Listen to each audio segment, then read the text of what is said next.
อนิจจังทุกสิ่งไม่ยั่งยืนจีรังย่อมผุพังตามกาลเวลาจะฝืนให้ยั่งยืนจนสิ้นโลกาอย่าได้หวังดังปรารถนาองค์พระพุทธาท่านตรัสสอนไว้เกิดแล้วคงไม่แคล้วต้องชราแก่อาคราวแก่สมปัญญาทั่วภารามีโถมไป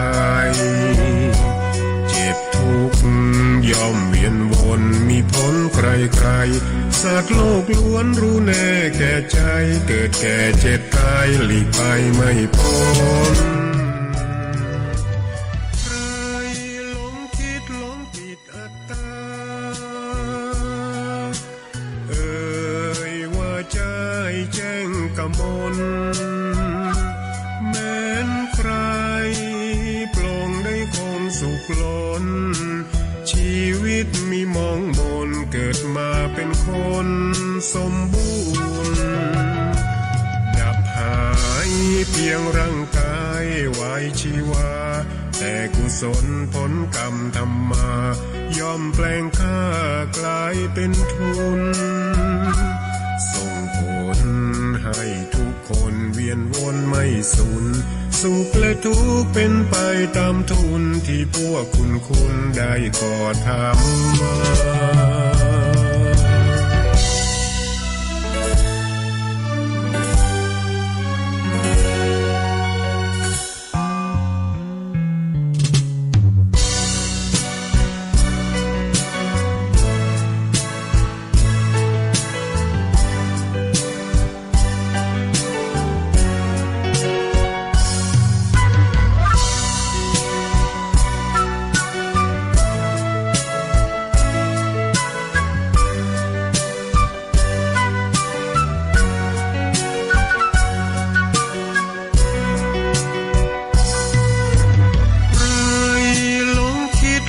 ปิดอัตตา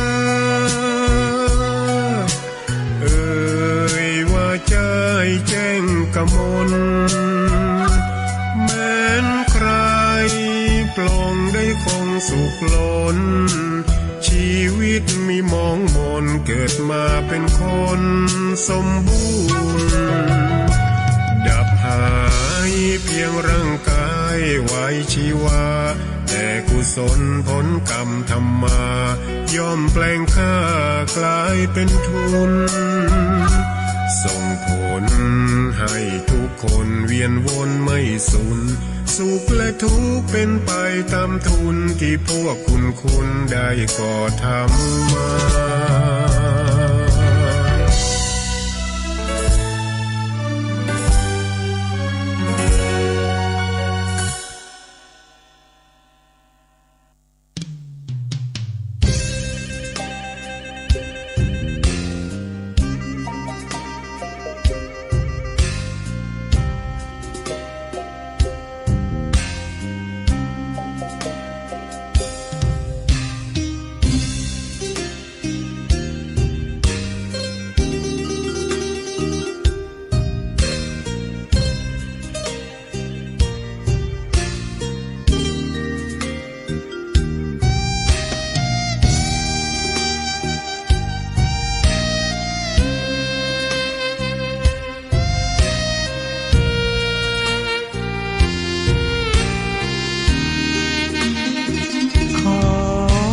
ตำนา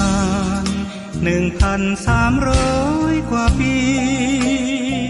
แม่จามเทวีสร้างพระเจดีย์ที่วัดดอยน้อยพร้อมเจดีย์โคง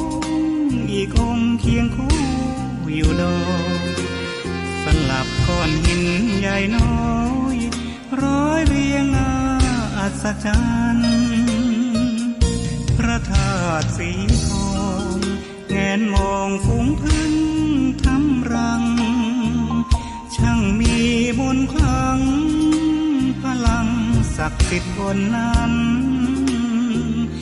กล่าวคำไหว้สากราบสักการะคนลุกคนชันสัมผัสถึงสา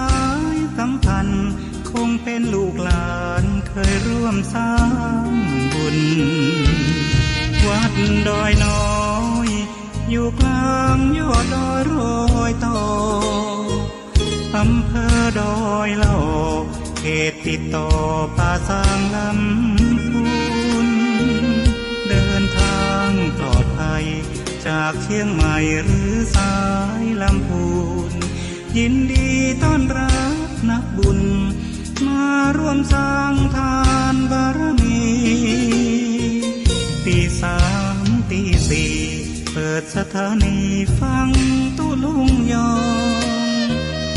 นักเทศเสียงทองชื่อเสียงดังก้องทั่วฟ้าธานีตัวจริงเสียงจริงวัดดอยน้อยแม่ตามเทวีต้อนรับญาติโยมที่มีจิตศรัทธามาร่วมสร้างบุญ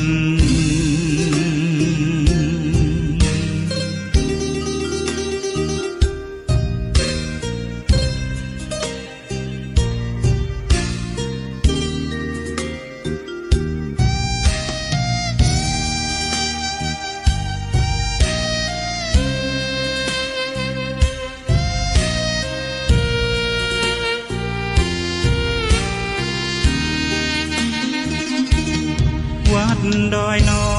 ยอยู่กลางยอดดอยโรยต่ออำเภอดอยเหล่าเขตติดต่อป่าสางลำพูนเดินทางปลอดภัยจากเชียงใหม่หรือสายลำพูนยินดีต้อนรับนักบุญมาร่วมสร้างทานบารมีตีสามตีสี่เปิดสถานีฟังตุลุงยองนักเทศเสียงทองชื่อเสียงดังก้องทั่วฟ้าธานีตัวจริงเสียงจริงวัดดอยน้อยแม่ตามเทวีต้อนรับญาติโยมที่มีจิตศรัทธามาร่วมสร้างบุญ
ขอความนอบน้อมแด่พระรัตนตรัยอันมีพระพุทธพระธรรมพระสงฆ์เป็นสรณะที่พึ่งขอกราบแนบไต่ไหวสาถวายความเคารพมายังครูบาอาจารย์พระมหาเถรานุเถระท่านเจ้าคณะพระสังฆาธิการพระภิกษุสามเณรเจ้าจุโตนจุองค์กุวัดวาอารามพร้อมตึงสำนักที่พักสงฆ์โดยเนอะขอความเจริญในธรรมเจริญปอนมายังบรรดาปอออกแม่ออกศรัทธาตันสาธุชนนักศีลนักบุญคุณดีทั้งหลายเนาะปอหลงแม่หลงปอลุงแม่ป่าปีป่าหน้าเอาอาศรัทธาตีนจ้องห้องวัดเท่าแก่หนุ่มกำใจยิงต่างหลายที่ได้ตื่นจืนขึ้นมาเนาะก ก็มาหมุนคืนมาฟังรายการนี้เปิ้นมีชื่อว่ารายการสัพเพเหระปะกิณกะขอนลุงไก่แจ้งรายการเสียงธรรมแสงทอง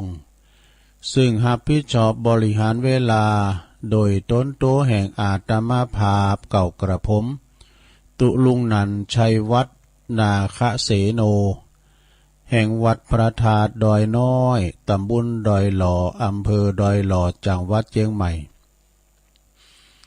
ก็มาปบมาปะกับปอออกไม่ออกศรัทธาทุกยามค่ำคืนค่อนแจ้งเนาะวันพัดวันศุกร์วันเสาร์เนอะก็ฟังกันตามอัธยาศัยบางพองก็ตื่นจื้นขึ้นมาเมื่อตี 2 ตี 3นะก็มาฟังรายการไปซึ่งก็วันนี้มาพบมาปะกันในวันพฤหัสบดีที่18แล้วศรัทธาญาติโยมทั้งหลายสิงหาคมค่อนเดินมาแล้วเนาะกึ่งค่อนมาพองแล้วเดินสิงหานี่ก็มี31วันเนาะวันนี้มาปะกันแล้วศรัทธาญาติโยม ก็จะบ่ให้กาดแก้วเสเวลากันเดียวก็จะได้มากับสถานีวิทยุที่เปิ้นมีบุญต่อโสตประสาทหูเฮาเจ้าขาดทั้งหลายตุลุงก็จะได้นำไหวพระสวดมนต์เป็นเบื้องต้นก่อนเด้อศรัทธาเด้อตื่นกันมาแล้วบ่ตื่นขึ้นมาแล้วก็นอนอยู่หันไปฟังลุกมาเตอลงมันเจ้าอยู่เนอะว่าในจิตในใจเอาตัวลุงเป็นเก้าเป็นโหเนาะเมื่อพร้อมแล้วก็กราบหนึ่งกราบสองกราบสามว่าพร้อมกันไปเลยอิมินาสการเรนะพุทธังอภิปูชยามะอิมินาสการเรนะธัมมังอภิปูชยามะอิมินาสการเลนะสังฆังอภิปูชยามะอะระหังสัมมาสัมพุทโธภควาพุทธังภวันตังอภิวาเทมิสวากขาโตภควตาธัมโมธัมมังนัมมัสสามิสุปฏิปันโนภควโตสาวกสังโฆสังฆังนะมามินะโมตัสสะภะคะวะโตอะระหะโตสัมมาสัมพุทธัสสะนะโมตัสสะภะคะวะโตอะระหะโตสัมมาสัมพุทธัสสะนะโม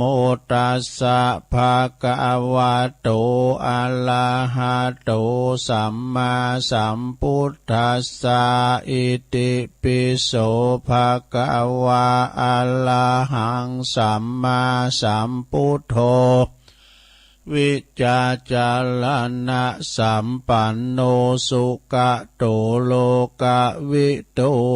อนุตตโลปุริสตัมมะสาลาธิสัทธาเทวมนุสสานังพุทโธภควติสวากขาโตภควตาธัมโมสันติทิโกอากาลิโกเอหิปัสสิโกโอปันนยิโก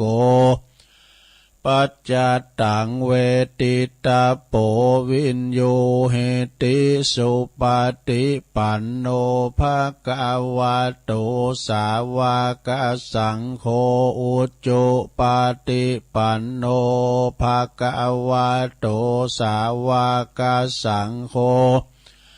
ยายะปฏิปันโนภะคะวะโตสาวกสังโฆ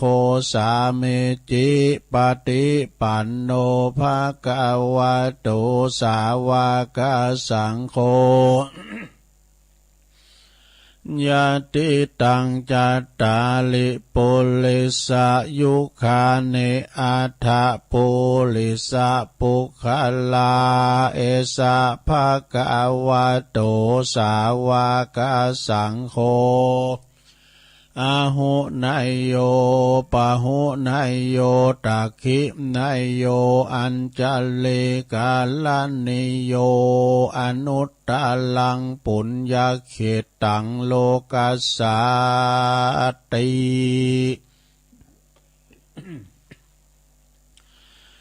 จะยันโต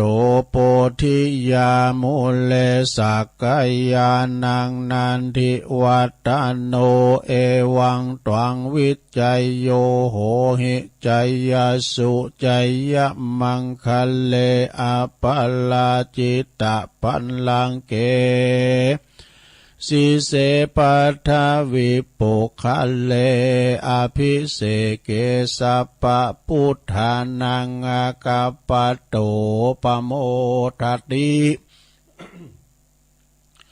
สุนัขขัตตังสุมังกลังสุปาปาตังสุโหติตังสุขันโนสุโมโหโตจะสุยิถังพระมจาริสุปะทักขินังกายกัมมังวาจากัมมังปะทักขินังปะทักขินังมโนกัมมังปณิทิเตปะทักขินาปะทักขินานิกัตวานะละพันตเถปะทักขิเนสัพพิติโยวิวัจจันตุสัพพะโลกโกวินาศตุมาเตภวัตวันตรายโยสุขีติขายุโกภวะอภิวาทนาสิลิสานิจังวุตตาปัจจายโนจัตตารโอธรรมาวาทันติอายุวันโนสุขังปะลังเอาแล้วเนาะสัตญาติโยมต่างหลายตุลุงก็ปิ้นเก้าปิ้นโหนำสวดมนต์ไปปิ้นตีเรียบร้อยก็ขอคุณพระติตไลรัตนะผ่านแผ่วพระแก้วเจ้าตั้งสามประการเนาะจุงดลบานดาลมาปกป้องคุ้มครองรักษาพระพุทธศาสนาวัดวาอาราม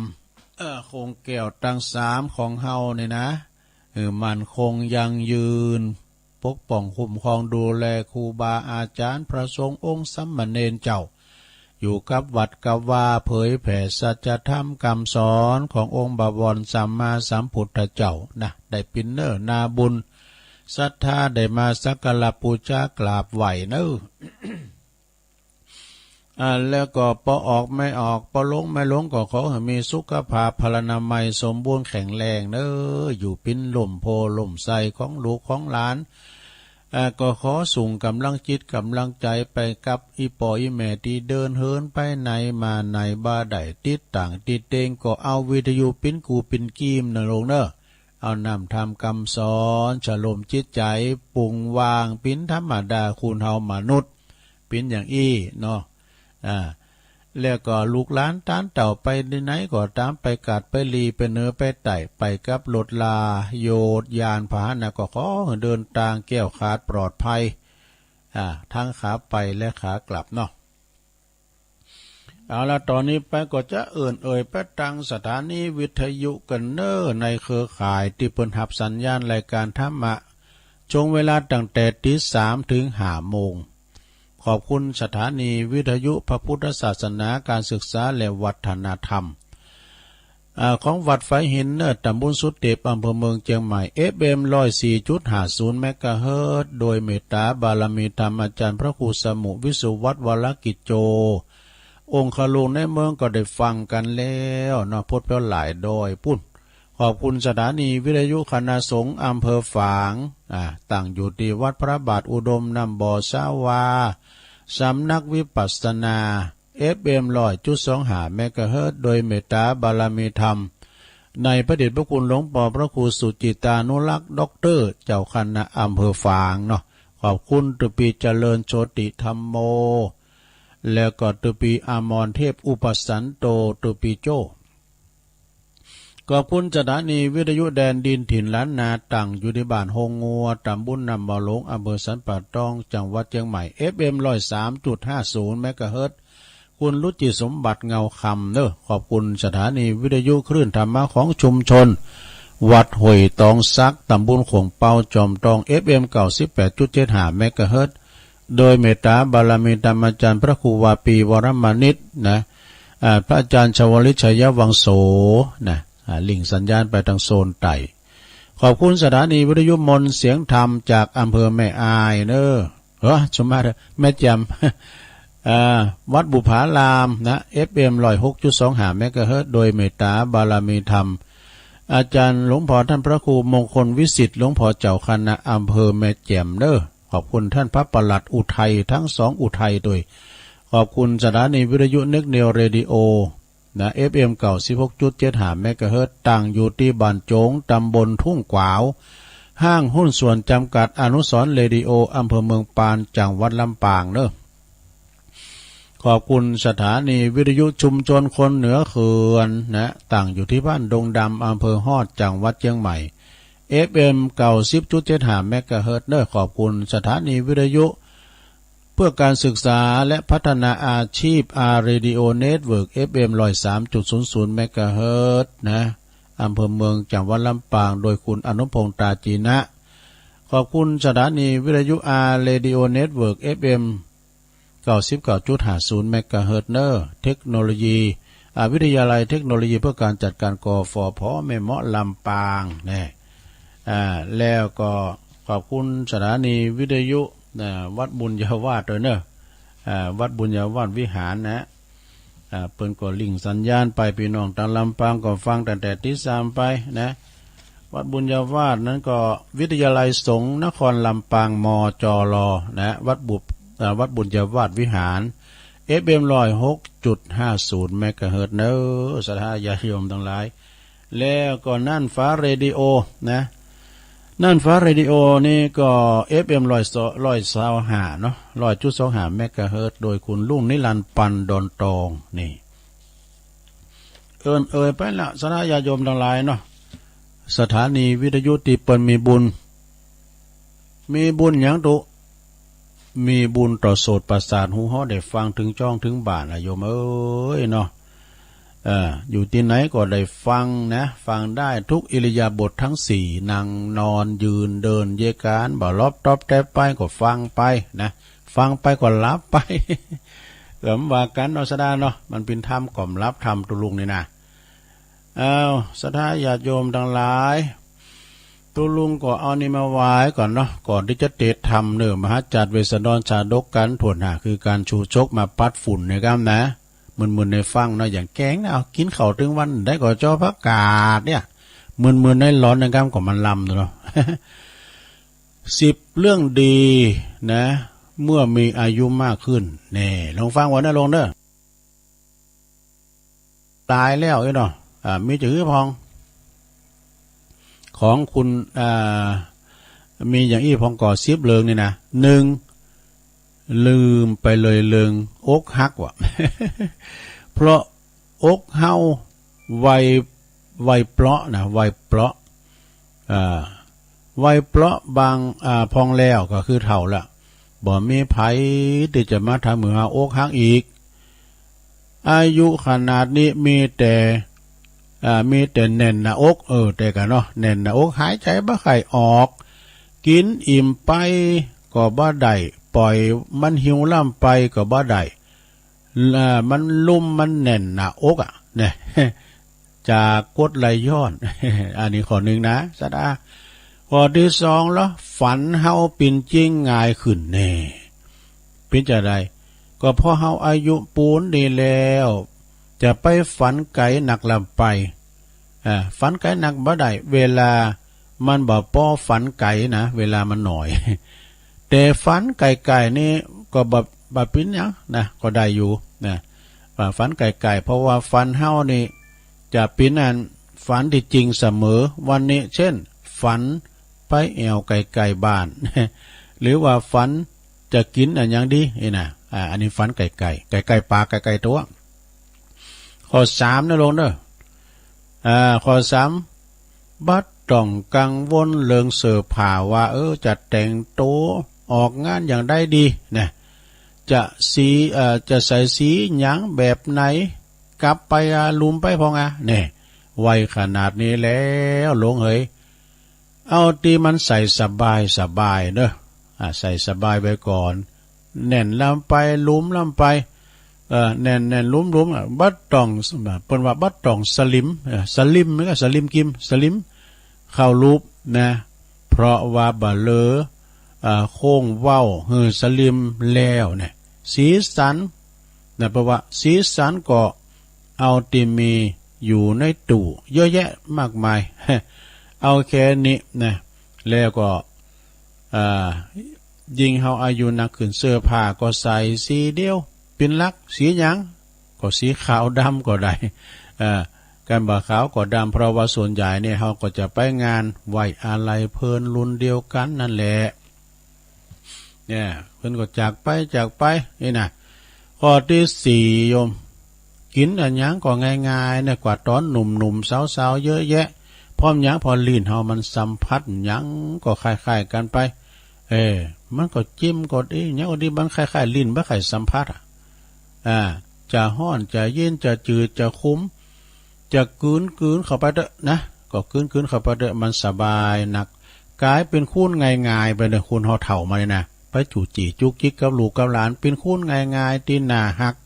เนี่ยบางคนทำเป็นเลืองหมากฮักษาฟอมนะโกลูกหลานฮู้ว่ากินอันหยังก็เหมือนกันหมดลิ้นมันบ่ค่อยฮู้ลดจังลดจิ้มคุณวันนี้แล้วก็จะกินหยังแม้แต่บะหอยหรือว่าเพราะว่ามาละตุนก็ยังลำอยู่ ข้อที่5ได้ลงเด้อมี10ข้อได้ข้อที่5แต่งตัวเร็วขึ้นเนี่ยเพราะว่าการแต่งตัวนี่ก็เหมือนเดิมนะก็บ่ต้องไปสาบไปโบกสาบโปะหน้าโปะหน้าโปะตาหนาเหมือนวัยกลางคุณก่อนนี่มันเอาขี้มาหยังเอาเครื่องซีอ้างใส่เนาะนะต่อไปข้อที่6ไปตีไหนไปไหนมาไหนนะลงเดินเกะกะขวางทางไผแล้วเพราะหยังเพราะว่าเน้นตอนนั่งเป็นหลักเด้อ เน้นตอนนั่งเป็นหลักลุกไปไหนบ่อยๆก็มันบ่คล่องยืนนานอยู่จุกมื้นก็บ่ได้เตียวไกลก็บ่ไขไหวแล้วส่วนใหญ่มันก็จะมีกันนั่งอยู่กับตี อันนี้ข้อที่6เด้อลงเด้อมีพ้องลงข้อที่7เหรอข้อที่7เนี่ยวัยขนาดนี้เริ่มจะปิ้นจอมหยุดเนี่ยจอมหยุด2แผ่นดินจอมหยุดจังไดก็ปิ้นจอมหยุดก็เพราะเริ่มใจวิชาตัวเบาอยู่อันเหาะกำใจเหาะก็วิชาตัวเบาก็คือหมายถึงว่าไปไหนมาไหนก็บ่ต้องหอบบ่ต้องหิวหยังเยอะแยะมากมายแล้วเพราะในกระเป๋านะในกระเป๋าถือก็มีแค่ยาหอมยาลมยาดมยาหม่องตานะพกติดตัวอาจจะไปช้อปปิ้งจริงๆก็ใจรถเข็น หิวอันมาบ่ไหวใส่รถเข็นมานะใส่รถเข็นส่วนใหญ่เงินทองตีปินสมบัติภาษาฐานก็โอนหือลูกหือหลานไปหมดแล้วตัวเฮาจึงเบาสบายแต่กันเนาะ ข้อที่8มี10ข้อนะลงเด้อวัยตีนนักขึ้นนี่นะคือว่าแก่ขึ้นมาแล้วก็จะเริ่มเป็นคนจริงใจ จริงอกจริงใจขึ้นเรื่องจริงอกจริงใจขึ้นเลยอูเสียงดังแน่พอหูมันตึงหนูคุณหูตึงนนอูดังนะอูเสียงดังเปิดเผยบ่ค่อยมีความลับหยังก็ไปแล้วเพราะว่าอูกอยเปิ้นบ่ได้ยินนะคิดว่าเปิ้นจะบ่ได้ยินก็นะหูเริ่มบ่ค่อยดีแล้วเริ่มจิตต้องตะโกนอูกัน ก็มันไม่ได้ยินไหนนะต่อไปขอที่เก่านะลงเด้อขอที่เก่าตื่นเจ้าขึ้นมายิ้มแย้มแจ่มใสอำใจข้อที่เก้าตื่นเจ้าขึ้นมาก็บ่ต้องลีลาเนี่ยลีลาตาเหลือกว่ะรีบอาบน้ำแต่งตัวแล้วไปทำการทำงานเหมือนแต่ก่อนเพราะชีวิตสโลไว้แล้วสโลไว้ก่อยลุกก่อยนั่งก่อยเตียวนะล้างหน้าล้างตาแปรงฟันรอรับอาหารรอรับโวยปอนตอนเจ้าจากสติกเกอร์ที่เพิ่นส่งมาดอกไม้พองกาประจำวันเพิ่นส่งมาก็สวัสดีวันจันทร์ สวัสดีวันพฤหัสนะตีเปิ้นส่งมาแล้วก็เฮาก็ก่อยส่งกลับไปว่าเอาของอีกคนหนึ่งส่งไปหาอีกคนหนึ่งสลับกันไปเป็นการหลับสมองสนุกดีว่ะขอสุดท้ายขอที่10นะลงนะขอที่10ลืมเลิงว่าจะไปชกต่อยทุบตีกับไผ แต่กันเนาะเพราะไว้ขนาดนี้แล้วยืนนุงเตี๋ยวยังบ่หมั่นเลยยังบ่ไหวแล้วแค่ว่าลุกไปห้องน้ำก็หอบแล้ว ก็หอบแล้วจะไปโชคดีอย่างกับไผได้นะชีวิตอยู่อย่าในวัยประเภทเสียงดังจนหน้าแดงแต่แห้งบ่ค่อยมีชีวิตจึงอยู่สบายสงบสุขสบายโตสบายใจเพราะบ่มีเรื่องอื่นกับไผบ่ไว้แล้วเห็นไหมดีดอกมีที่อายุมากแก่แล้ววงเล็บนะจบสราญาโยม ขอบคุณเนอะพุทธิธรรมคนเดิมอันนี้ของร้องจากคณะอำเภอลี่กันนะสูงมากตรงเนี่ยนะในเมตตาบารมีธรรมหลวงพ่อพระครูพุทธิธรรมสุนทรนะรองเจ้าคณะอำเภอลี่วัดแม่ตื่นนะไหวสาบารมีนะครับผมเนอะเอาละตอนนี้ไปเปลี่ยนเลิงเนอะสัทธาแถมกึ่งชั่วโมงตอนนี้ไปตุลุงจัตติธรรมปัดฝุ่นตุจกนะตุจกนี่ก็เป็นธรรมมหาจัดเวสันดรชาดกการที่5เนอะการจุจกนี่นะปางเมื่อปูดพามจุจกนี่นะเพิ่นบอกว่าเมื่อนานมาแล้วมีคุณแปลกประหลาดเกิดขึ้นมาในโลกคุณแปลกประหลาดคุณนี่เนี่ยมันเกิดมาวันนั้นนะมันฟุ้นดื่มตกฝ่าดื่มห้องแดดออกขึ้นหงวันคำ อันนี้ลอกเอาจากกันตุนแบบของตุลุงทอง ฟุ้นดื่มตกฝ่าห้องมาปรากฏว่ามันมาปฏิสนธิอยู่กับต้องเมมันนะตั้งแต่ปู่พามจุดจกมาอยู่สิงสถิตหรือว่ามาปฏิสนธิอยู่ในต้องคันแม่มันนะแม่มันถึงบ่เป็นอันเยเวทำการอย่างกับเปิ้นก็ถึงบ่ได้ว่าเดินนึงได้ยการใน40วัน หมู่นั้นได้ยินยังซักอย่าง บักก้องว่าลบลัดตอนหมอข่าวๆเลยเนาะปู่พามจุจกมันเกิดออกจากต้องแม่มันมาแล้วก็อย่างว่าในใหญ่หน้ากาบ้านจำเดินไวขันมาแล้วก็กินข้าวใดวะมันห้ายมันลึกมันหลึงไม่หันหมดกินได้ขี้ข้านห้ายมีในมันหันหมดแม่มาก็ว่าสวยละอ่อนยังมาให้ใบให้บอดอย่างอี้ขาทึมเล่งแล้วดูซุ่มเล่งอันขาเอาไปปุ่นเอาไปไหนเอาไปวัดปุ่น ปาลูกไปตีวัดไปตีตุลุงหมดตุลุงถามว่าไปทางไหนป้าออกก็มาหาตุลุงเนกาไม่ได้ก็เอาของดีมาฝากตุลุงเนี่ย ของดีอย่างก็ลูกฮะโอ้เนี่ยนะลูกขาเนี่ยมันปิ้นอย่าได้มีลูกคุณเดียวปิ้นพอใจถึง2 อย่างอาจารย์เน้นหลักว่านะกินดีขี้ข้านให้มีไหนมันหันหมดขอตุลุงเต็กโหมันแต่นึก เอาไปฝากกับตุลุงก็บินไล่เฮ้ยมันถึงได้กุ้งสติกแม่ก็ยิงนกกาแก่ปดโดนหลังคาวิหารแตกปดโตมันมาทำลายด้วยเนี่ยเนาะ ตัวลุงท้าอยู่ไว้เนี่ยถ้าไล่ตะเพิดหนีกลับไปอยู่กับปอกับแม่ปู่พามจุจกมาอยู่กับปอกับแม่ก็มาคำปอคำแม่ดูมาดึงเมาเวกเอาการกินมากินข้าวได้นะปู่พามตองมันใหญ่นะเอาเขาคำปอคำแม่ปอแม่มันก็ไหวหัวใจวายตายละแน่ปอก็วายแม่ก็วายรวมกันเป็นดับเบิลวายพ่อแม่ปู่พามมันตายละแล้วปู่พามมันก็หาสารณะที่พึ่งมาได้มันก็เลยไปยึดอาชีพไปสอขอนะเป็นปู่จกยาจกวานาปิโปคนขอไปขอชะตั้งมาไปสอหาเขาหาของไปสอของกินของเงินคำกำเกี่ยวได้มามันหอมไหวจนได้มาเป็นถุงบ่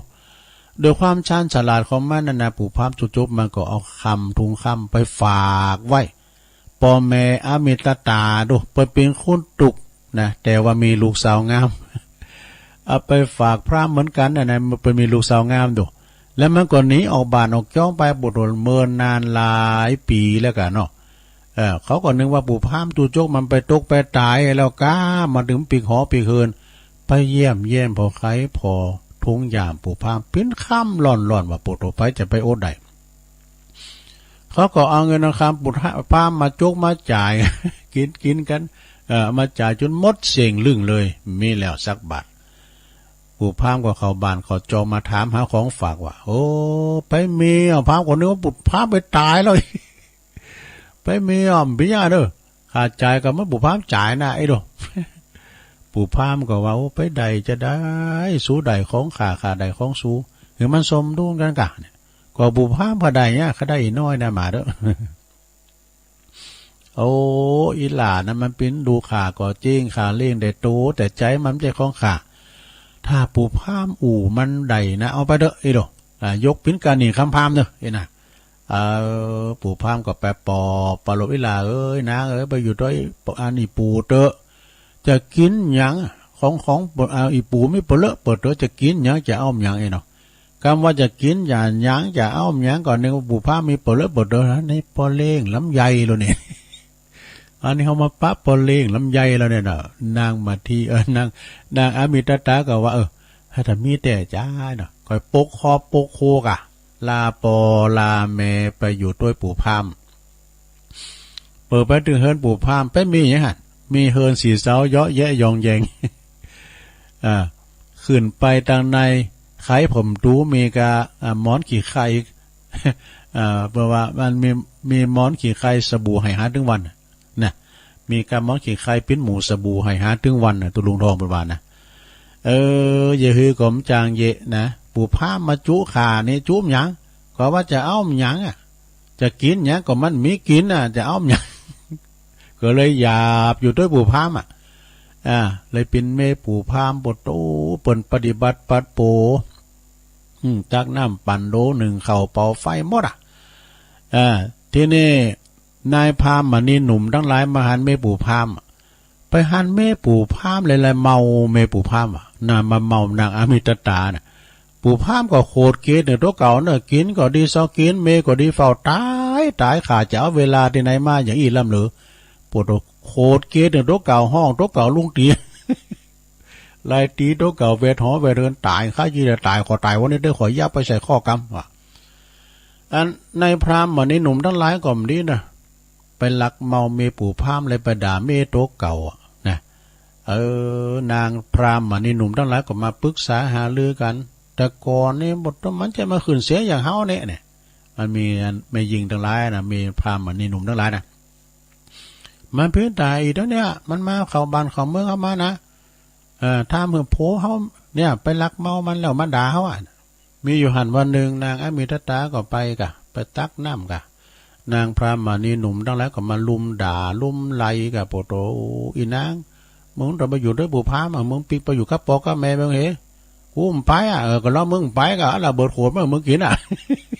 มึงใหม่ที่ไหนมึงเก่าที่ไหนมาใหม่ที่นี่แม่ไก่ไหลหลัง ตุลุงทองประมาณแกเอาแบบตุลุงทองนะรูปหลัดตัดตอนเนาะในขณะนั้นนางอมิตตาก็บุตรโตให้ไปสอปู่พามดอก ปู่พามหันเมเปิ้นไห้มาโอ้ยนางเอ้ยถึงวันยิ้มแย้มแจ่มใสวันนี้ปิ้นอย่าได้ไห้มาอึกๆเมื่อคืนน้องไปไหน ไปพักบ้านใครให้มาอึกอันน่ะปู่พามนางอามิตตาเก่าตึงวันเนี่ยนะพามเอ๋ยเขาด่ากูเขาจ้างกูเขาด่าเขาไล่เขาไหนเขาจ้างขาดจะขอล่าปู่พามเนี่ยไปอยู่กับปอกับแม่ขาให้แล้วนะปู่พามบ่ยอมเนอะโอ้กำนี้เอาอีดีกว่าล่ะเฮ้ยนางเอ๋ยการในอีปูจะหับอาสามดตักน้ำบันโลหนึ่งเข่าถ้าเยมดอ่ะน้ำต้องไปเนอะนะอยู่ตัวอีปูเนี่ยนางก็จะไปติ๊กนะเอาเข่าถ้าว่าปอพามปู่พามนึกเหมือนถ้าคือขาอยู่นะปอพามจะต้องไปสอหาขาใจคุณซอยเนอะนะปูนพระเวสสันดรนำมาที่เปิ้นไปปั่มเป้งปาละเมธรรมอยู่เขาวงกฏปอลุงพามเนี่ยไปขอลูกทั้งสองชาลีกันหามาปิ้นขาใจคุณซอยเนอะนะถ้าปู่พามแบบไปคอยนะขาจะปิกวันเนี้ยนะถ้าปู่พามไปขออันลูกของอันพระเวสสันดรเนี่ยขาจะอยู่รอปู่พามมาในที่สุดปู่พามจุกมาก็เลยตัดสินใจเนาะจะไปขออันชาลีกันหามาเป็นขาใจเมมันนะ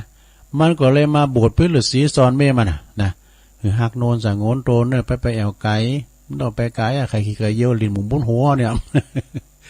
แล้วปู่พามก็เดินต่างต่อไปในลองเด้ออันนี้ข่าวๆนะเนาะข่าวเดี๋ยวตุลุงจะเตดเป็นใบลานกันเด้อจะเตดทำเอากราบนั่นเนาะกราบหนึ่งมันใจเอากราบเก้ากราบปลายให้หน่อยนึงก่อนก็ไปตามแบบฉบับตุลุงแต่งนะพองนะเห็นนังเปิ่นมาพองแต่งนะพองก็ทำได้ก็ยาวกันแล้วเอากราบให้หน่อยเนาะฟังไปรับไปในโรงเนอปัดฝุ่นนะทำจูจกเวสสันดรชาดกการที่5คือการชูจกณบัดนี้เนอ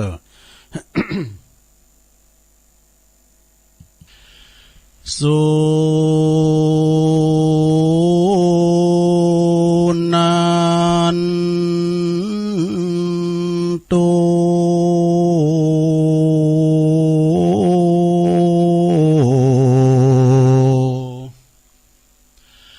โพนโต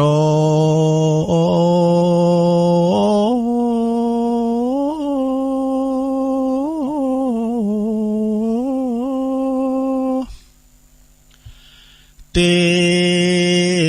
ปะสังขา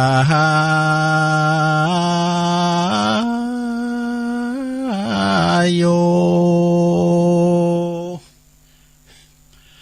ฟังราจุงฟังลาเตปดา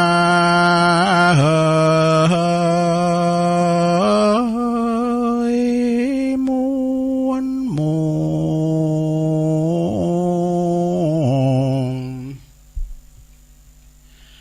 อันตั้งหน้าอยู่กู้วิมานบุญตั้งพระสยามเทวาธิราชเท้าตัวคงเขตดาวโยมรา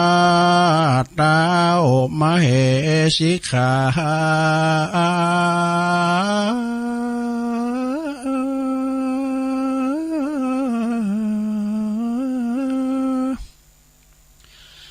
วันนี้ก็ขอเชิญมาอนุโมทนากับศรัทธาหนุ่มเท้าที่ได้สร้างธรรมเทศนาเวสสันดรจากได้อุทิศส่วนบุญอาลานี้ เป็นสมบัติของรัตนตรัยกัมจูศาสนาใหม่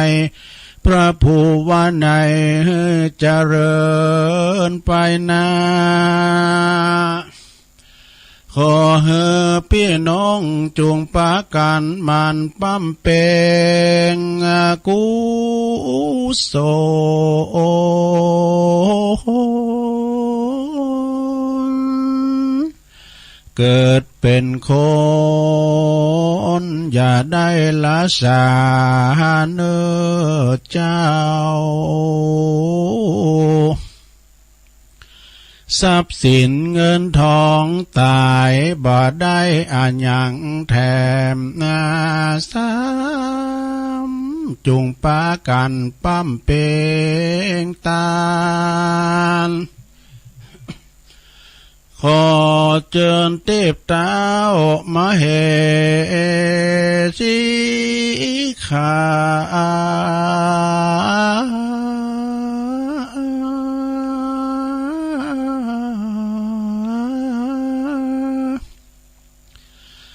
มาอนุโมทนากับศรัทธาหนุ่มเท่า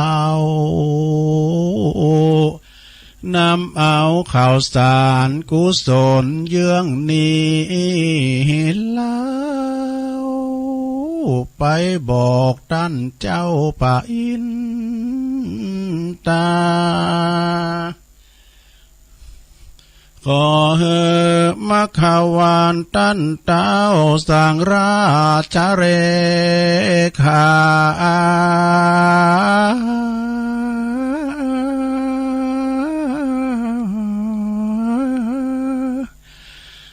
มาจุดเอาลายหมายเอาชื่อสมณสัทธามหามูลสัทธาหนุ่มเท่า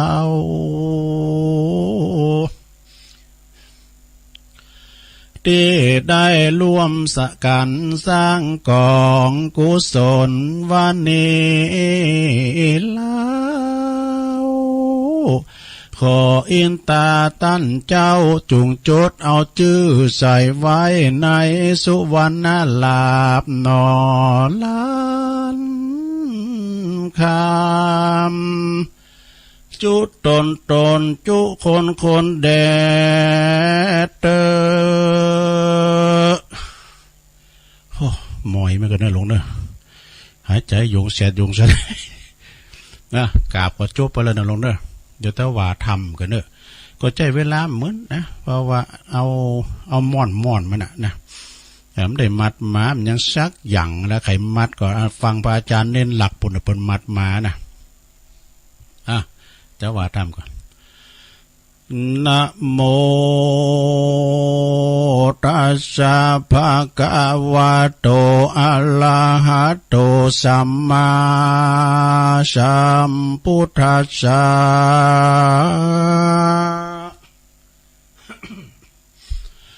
ตะตังกัลลิงกัลลันเทตุนาวินตากะพลัมมานังกัมมาวสิจุจักโกนามาพลัมมาโนปิขาจัลลิยายากะหาปนาสัตตังลำเพ็ญตัวเองกัสมิงพลัมมานากุลเลทะเปตัวปุณณทานังปัลลิเยสันนาทายากาโตติลำดับธรรมเทศนามา รอดเติงยังมหาเวสสันตลาจาดกการทวนหาปางเมื่อกษัตริย์ทั้งสี่พระองค์ตั้งพ่อแม่ลูกปากันไปปลูกสร้างเป็นฤาษีอยู่ในเขาวงกฏคิลีป่าไม้ตาตาในกาลยามนั้นใส่ในกาลยามนั้นใส่ยังมีจูจักกะพรามผู้หนึ่ง เต แต่เก้าเดิมทีมันก็อยู่ในเมืองสาวัตถีนากรใหญ่ไฟวู่ไม่เกหาเสียโปคาเครื่องบลีพวกพรามปู่เท่ามันก็มาตุกโศกเศร้าเดินมาเทิงราธาเมืองกาลลิงกาลราชพรามปู่เท่ามันก็ไปสร้างกาลวาดอยู่ในบ้านตุนนาวินตกรรมอันว่าพรามนินามันก็ไปขอทานเราอยู่ใจมันก็ไปได้คำมาถงนึ่งจักเอาไว้อย่างเฮือนก็กลัวโจรมาลักและลู่จริงเพราะว่าเฮือนปู่พรามเท่านี้นาเราซ้ำว่ามีสีเสาซ้ำมายองแยงมาไวยองแยงแม้นว่าหมาขึ้นแขวงหางก็จนเปาะไวแมวไอจนปอจวายหาที่ไว้ทงคำบ่อใดพรามปู่เท่ามันก็เอาไปฝากไว้ยังบ้านตระกูลขี้ไรบ่มีช้างนึกฝังใจไฟห้อยยางนางสาวอันหนุ่มน้อยอันขึ้นใหญ่อยู่จริงลิงเพราะว่ามันเป็นลูกยิงของปู่ขี้ไรกันว่าพรามเท่าฝากคำไว้แล้วมันก็หนีไปนานนับว่าได้หลายปีหนีไปนานขวบเขาก็ว่าพรามปู่เท่าเมื่อมอนนะก็เลยถอนเอาคำพรามออกมาจุกมาจ่ายจนปอมดบ่เสียงมาปอเสียงบ่จ้านานเต้าใดพรามปู่เท่ามันก็แปลงหน้าเมียงสดขึ้นมาที่เก่าเยี่ยมมาถามหาคำเราจะโจดจะจาดเหมือนดังจากตื่นหยาดและนอดเตส่วนอันว่าตระกูลพรามผู้ถอยไล่เขาบ่มีสั่งใจก้านี่คำพรามเต้าว่ามีแต่ลูกหญิงรามหนุ่มน้อยอันเป็นสาวจีจอยนางเดียวเขาก็จึงมายกฮือเป็นก้านี่คำพรามก็มีหันจะแหละนาจูจะโกอันว่าจูจกพรามปู่เท่ากันว่ามันได้นางอามิตาตาเนนาเรามันก่อนนำมาสู่บ้านสู่จองของมันเราพรามปู่เท่าเล่าโลมนะต่างนานาแล้วก็เอานางอามิตาตาไปเป็นเมียมันก็มีหันจะแหละนาที่นั้นเราส่วนอันว่านางอามิตาตาการว่านางไปอยู่กับพรามปู่เท่าชาลานางก็มาปฏิบัติปู่พรามเท่าทุกคำเจ้าแรงง่ายบ่ได้ขาดสายตึงน้ำกินน้ำใจตึงไม้สีฟ้านะสัพพะของกินจุอันนางปฏิบัติปู่พรามเท่าจุวันจุคืนบ่ได้ขาดสายและนาที่นี้เราจักจะเถิงนายพรามมานีตั้งหลายเข้าตั้งหลาย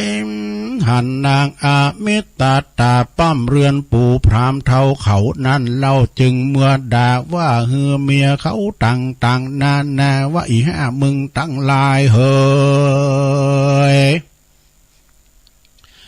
ยังบ่พอนางอามิตาตาปั้มเรือนปู่พรามเท่าทุกคำเจ้าแรงง่ายจะเลนาสู่ตั้งหลายนี้นาสังมาคีครา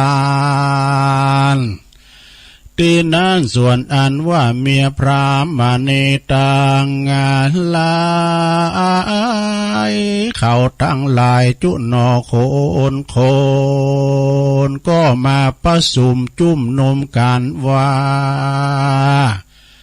ดูการลาดเปื้อนเจ้าเราตั้งหลายเหยแต่ก่อนเก่าพวกเฮาเนนาเล่าบอกเคยมาว่าเฮือเฮาขี้คร้านเนินนาตั้งแต่อีสามาแจ้แม่มาอยู่บ้านเฮาผัวเฮาจึงมาด่าว่าฮือเฮาขี้ข้านเฮาปากันไปไล่ฮือมันนี้เสียจากบ้านเฮาบดีจ้าที่นั้นส่วนอ่านว่านางพรามมานีตั้งหลายเขาตั้งหลายก็ปากันไปเต็มดอนทรายต้านน้ำไปร้องวานาไปร้องด่าซ้ำนางอาเมตตาเป็นโกลาหล เขาจุคนมาด่าว่ามึงนี่นะยังเป็นสาวจีจอยป้อยมาเอาพรามผีตายแก่เขามึงจุงหนีไปสู่บ้านเก่าพ่อแม่มึงเสียเตอะเนอตีนั้นส่วนอ่านว่านางอามิตาตานางก็บ่สมาทาอดอยู่ได้นางก็ร้องร่ำไห้รีบมาเรือนนะจู่โจกพรำเท่าเสือนตาพอสัตตาล่อหันเมียลักมันร้องไห้มาพรำปาลาแก่เท่าจึงถามนางไปว่านางน้องปีให้อสังจะหาหรือว่านางไปจกกวงไม่เสียแตนไล่คบมือนางหรือบอกอ่านนางไปจกกวงไม่สร้างงูจงอังสร้างรางพวกถ่อมทาขึ้นงาไม้มาจลมาใดไล่ตอดเกี่ยวตีนมือนางนั้นจ้านางจุงบอกเฮกูปี้จูอานลาอันเตเนอที่นั่นเล่าส่วนอ่านว่านางอาเมตตามันจึงกล่าวว่าปู่พรามมึงจะไปมาว่าอย่างอันอย่างอีวันนี้กูเจ็บอกเจ็บใจเหลือขนาดเมียพรามทั้งหลาย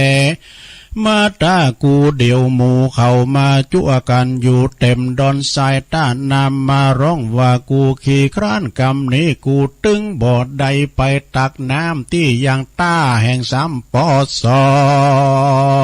งถ้ามึงบ่ปองหาข้าไปหาข้าช่วยใจมาเฮกูก็จักหนีไปสู่บ้านเก่าพ่อแม่กูเสียแต่และนาที่นั้นส่วนอันว่าพรามปาลาแก่เท่าเขาอำนาจแห่งลากะตันหาเมียมันด่าใจจำไปเท่าจังไรจึงกล่าวไปว่าถ้าอย่างอันก็เฮือนนางจุงไปแต่งดาเข้าใต้และเข้าทง เฮือนางใส่ตึงของกินและของใจตังบอกไข่ก็ฮือใส่มาจุอันเตอะเนินนางเนอที่นั้นส่วนอ่านว่านางอาเมตตาตานางก็บ่อนโนลมาดันแต่งดาสาใสอย่างเข้าใต้และเข้าทงเปียใดแล้วลุกคงยงมาตั้งวังไว้ตัดส่งนากองตาพรามปาลาแก่เทวานางพรามปาลาแก่เท่านั้นเรานางจึงกล่าวไปว่าปู่ตายปู่ตายหงจะเอาไปหักเลือดตะปุดไตใกล้ใส่เลาะใส่ล่อนตังใดก็เอาไปเตอะปู่ตาเพียเฮย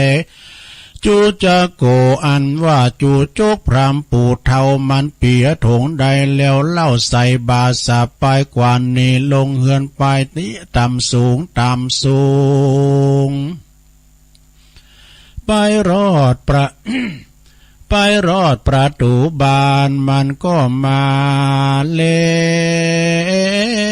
วหลังสั่งมาเมียมันว่าหาปาสารลากอยู่ที่ปาก ประตูอันว่าหาปลาทูก็มีอยู่เตเฮงที่พี่คูกูพี่นันกันว่าอินในใครเยี่ยวก็หืมไปเยี่ยวใส่บอกไม่หกไม่สั่งกันว่าอินในใครขี้ก็หือไปขี้ใส่บอกสางนู่นนาตีนั้นส่วนอันว่านางอาเมตตาตามันจึงกล่าวว่าบุพรามมันมาจมบุ้มบุ้มบำบำมาอยู่หันกาหาพรามปันลาแก่เท่าสาปายทงห่อเขาได้แล้วเล่าใส่บาสับไปกว่านี้ลวงเฮินไปเยี่ยไปมันก็ร้องลำให้เขาไปสู่ป่าไม้และไพรชน ล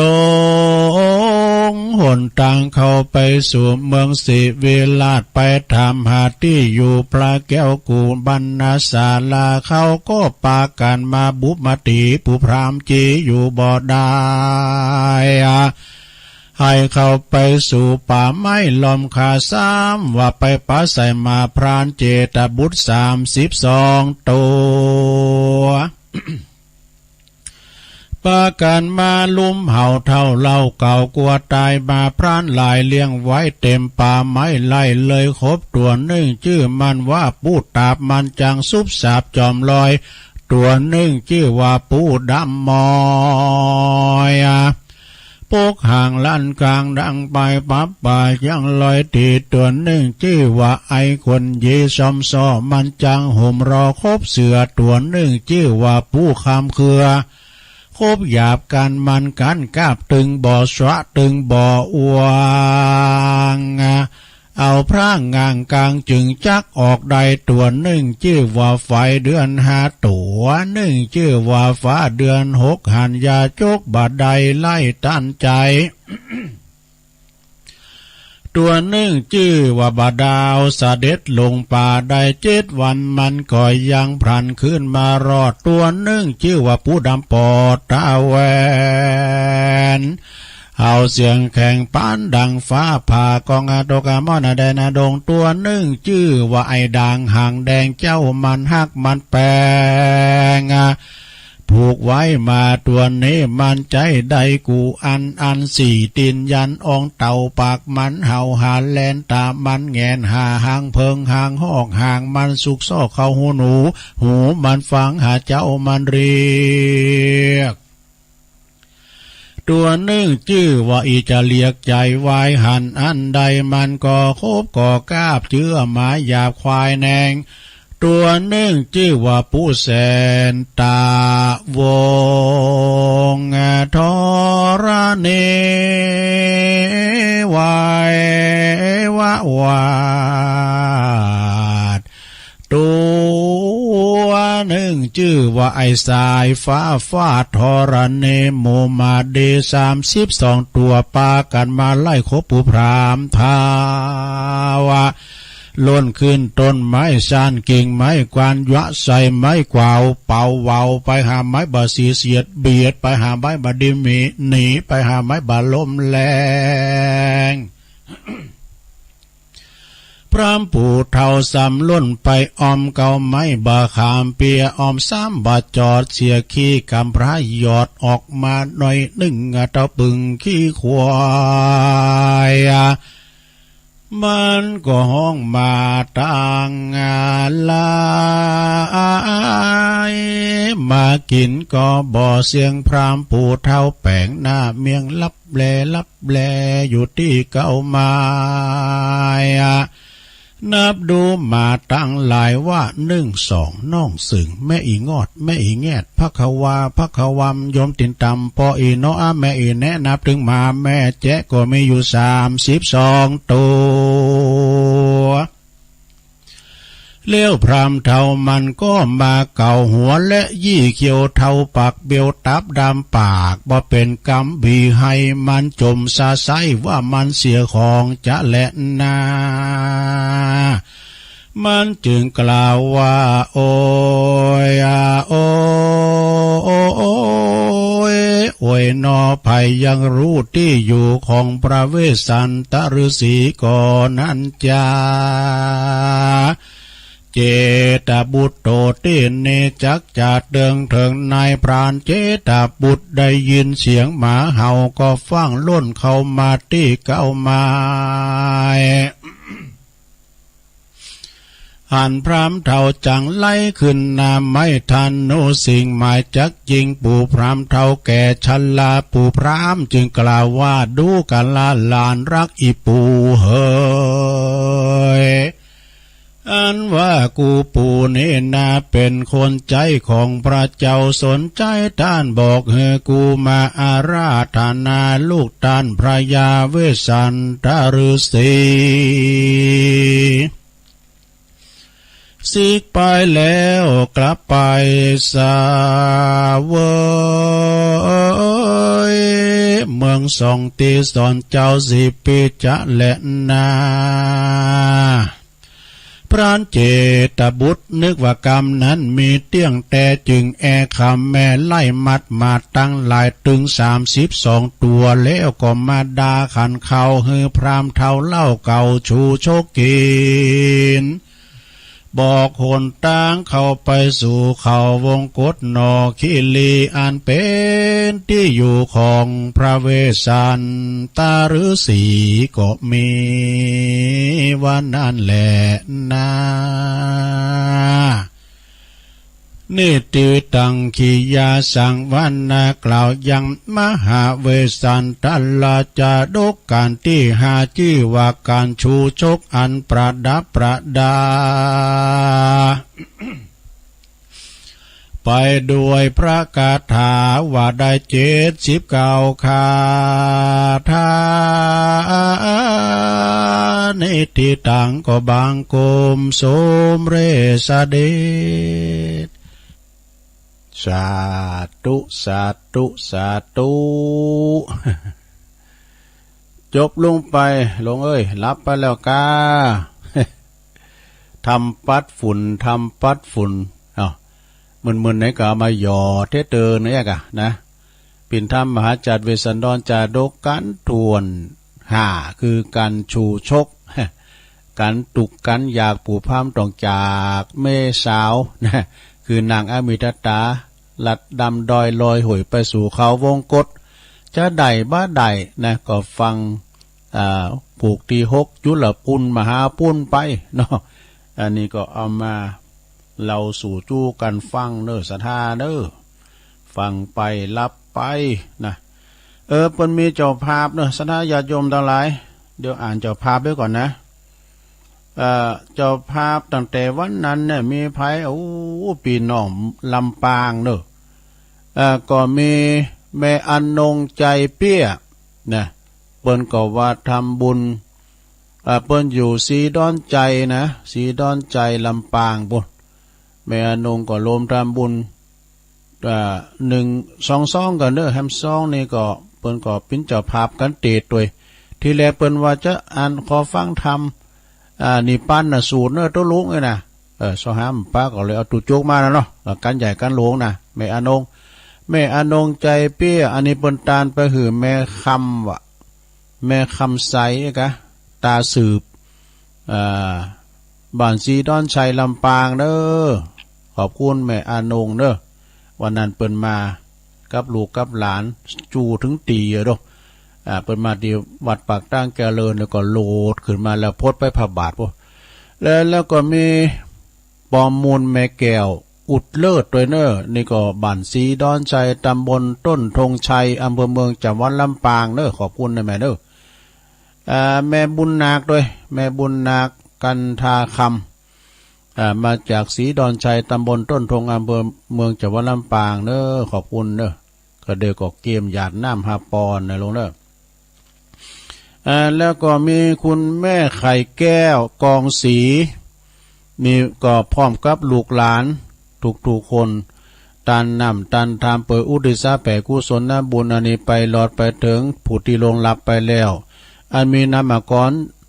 อดีตปกกำนันนวลนะกองสีอดีตปกกำนันเนอะแล้วก็กับนาง กัญจนีทิพยพลาผลกุลนะแล้วก็มีนายณัฐพงษ์นางทองศรีกองศรีนายสุภาพนางพันนีกองศรีตัวเนอขอหมู่เขาเจ้าทั้งหลายจงมาหับส่วนบุญกุศลด้วยเนอะอันนี้ก็แม่ยายไข่แก้ว85 ปีแล้วนะแม่ยายวันนั้นเปิดก็มาพร้อมกับลูกหลานเนาะขอบคุณเนอะแล้วก็มีแม่อำไพศรีวิชัยอันนี้ตัวแทนพี่น้องบ้านขวางเนอะโอ้จะมารับเปิ้นก็ไม่ได้ครับหลานจะไปหับปริญญาดีละนะยินดีตัวเนอะแม่อำไพเนอะตัวแทนพี่น้องบ้านขวางนะแล้วก็มีโยมปียุพินปีน้อยวะนะหอมมาลาเพราะว่าเปิ้นอยู่แม่อยู่เปิ้นว่าถ้าวันพัดนี่ก็ขอเตะธรรมกับวันพัดที่เป็นวันเกิดเปิ้นนะแล้วก็คุณแม่การดาศรีเนตรตัวเนอะบ้านนี่ไปป้าเปิ้นไปก็ถวายการเทศวันพฤหัสนะก็ขอบคุณนะคุณแม่การดาศรีเนตรว่าเปิ้นก็ถวายเพลด้วยแล้วก็มีสถาเจ้าขาตั้งหลายที่เปิ้นหอมมาก็มีนะสถาเนาะก็เดี๋ยวก็อ่านก็อ่านได้เนาะมันก็ถ้าว่าแต่ก็เดี๋ยวก็ปันป้อนคำเดียวเนาะมีนิทานรออยู่หันอยู่นี้ก่อนว่านี่ก็ไปช่วยงานไปรวมงานบุญแล้วก็ไปตานปูนศพเตินนะสถาบันธรรมาภิวัตรเปิ้นทำบุญครบรอบ10 ปีของอาจารย์เจ้าสำนักนะท่านสาธิตธิรปัญโยคุณไปลงไปลายเนอะพี่น้องต่างลำปางเวียงป่าเป่าเมืองฝังไม่อายชัยปราการมากันจัดหลายองค์ขลงในเมืองแถมตั้งสายจอมต้องนี่แถมเนาะเวียงน้องหล่องก็ไปกันหนักกันหลายขอบคุณเนอะอันนี้ก็มีพี่น้องตาจ้างแม่น้อมสุภาวงศ์12เนอะเวียงน้องหล่องมีแม่จันดีเนอะแม่จันดีกันน้ำกาไฟสันนาเมงแม่จันดีสุขเจริญกันนะแม่จันดีเนาะลมตำบุญตุลุงยอง12ขอบคุณหลายๆเนอะหอมกาอินเตอร์เน็ตแม่สีมอนใจวันใจหาวันนี่นะใจหาวันพร้อมครอบครัวพี่น้องบ้านล้านตองเนอะตำบลห้วยทรายนะอำเภอสันกำแพงไปจะหลายนะพี่น้องล้านตองนะการนำกาไฟตุลุง12แล้วก็อันนี้กลุ่มปฏิบัติธรรมวัดพระสิงห์นะโดยเมตตาบารมีธรรมอาจารย์ท่านพระครูโสพลปริยัติโดยแล้วก็ตั้งคณะของเปิ่นนะเปิ่นปฏิบัติธรรมเปิ่นก็รวมทำบุญมา12ขอบคุณนะครับเนาะแล้วก็มีคุณสัทธาแม่ดวงมาลัยปัญโยเปิ่นก็อยู่บ้านสันเขาจะสันเขาแคบกลางเด้อพี่น้องห้วยทรายตำบลห้วยทรายสันกำแพงเนี่ยการนำกาแฟ12ขอบคุณในปัจจัยหลายพี่น้องสันเขาแคบกลางพ่อครูเสนอเนอะแม่โสภากองสิงห์อันนี้พี่น้องบักคุ้นหวานเนอะไปกันจัดลายเนอะออมกานำกาไฟตุลุง12เนอะขอบคุณพ่อครูเนอะแล้วก็เมปอสุมินนะปอสุมินแม่ประทุมพรสิงห์ใจอันนี้ก็บันบักคุ้นหวานเนอะสันปะต้องแถม12แม่สีทรเปรมจิตอันนี้พี่น้องอันหอมกันเตดเนอะเตดไปแล้วได้แม่สีทรเนอะหอมกันเตด12อันนี้อยู่ปุ่นน้องโบชัยประการแล้วก็แม่สวรรลักษณ์อภิวงศ์นะอันนี้ก็แม่ทลบชัยประการเหมือนกันเนอะขอบคุณเนอะว่าเพิ่นก็ไปปะกันปุ่นนะอันนี้แม่จันปังงิ้วแม่จันก็อ้ำโทนเอามาหือตุลุงด้วยเหรอ โทนเอาเมื่อนะขอบคุณแม่จันเนอะจะได้ยินโมเนอยู่เว้งป่าเป่าเนี่ยแม่จันหอมมีมาอันนี้พี่น้องนี่ปังก็ลุงตาตุ่มดูฟังอยู่เพิ่นบอกว่าถวายตุ้นันวัดพระธาตุดอยน้อย100ขอบคุณนะแม่ว่าก็ปะกันแม่มตุนเขาลงเขามีแม่อัมพรนะอาจหารสีพร้อมครอบครัวเด้อ12นี่ผมว่าบันได้นะสัทธาแม่นางจิ่งคำเฮืองนะพี่น้องจากตำบลเวงอำเภอฝางกูนะไม่สุงค่าพี่น้องแม่จิ่งเด้อนางจิ่งพี่น้องแม่คำก็ไปแล้วเนาะพอใจแม่คำเกื้อการุณวงศ์นะอำเภอเมืองฝางกูนะก่อน12ขอบคุณเด้อพี่น้องฝางก็ไปกันหลาย อันนี้บ้านเด่นชัยตำบลม่อนปิ่นอำเภอฝางแม่จันคำนะแม่จันคำยอดคำถวายต้านการเน็ตว่ะตัวลุงยอง12ขอบคุณเนอะแล้วก็มีแม่จันทนาถาวงอำเภอฝาง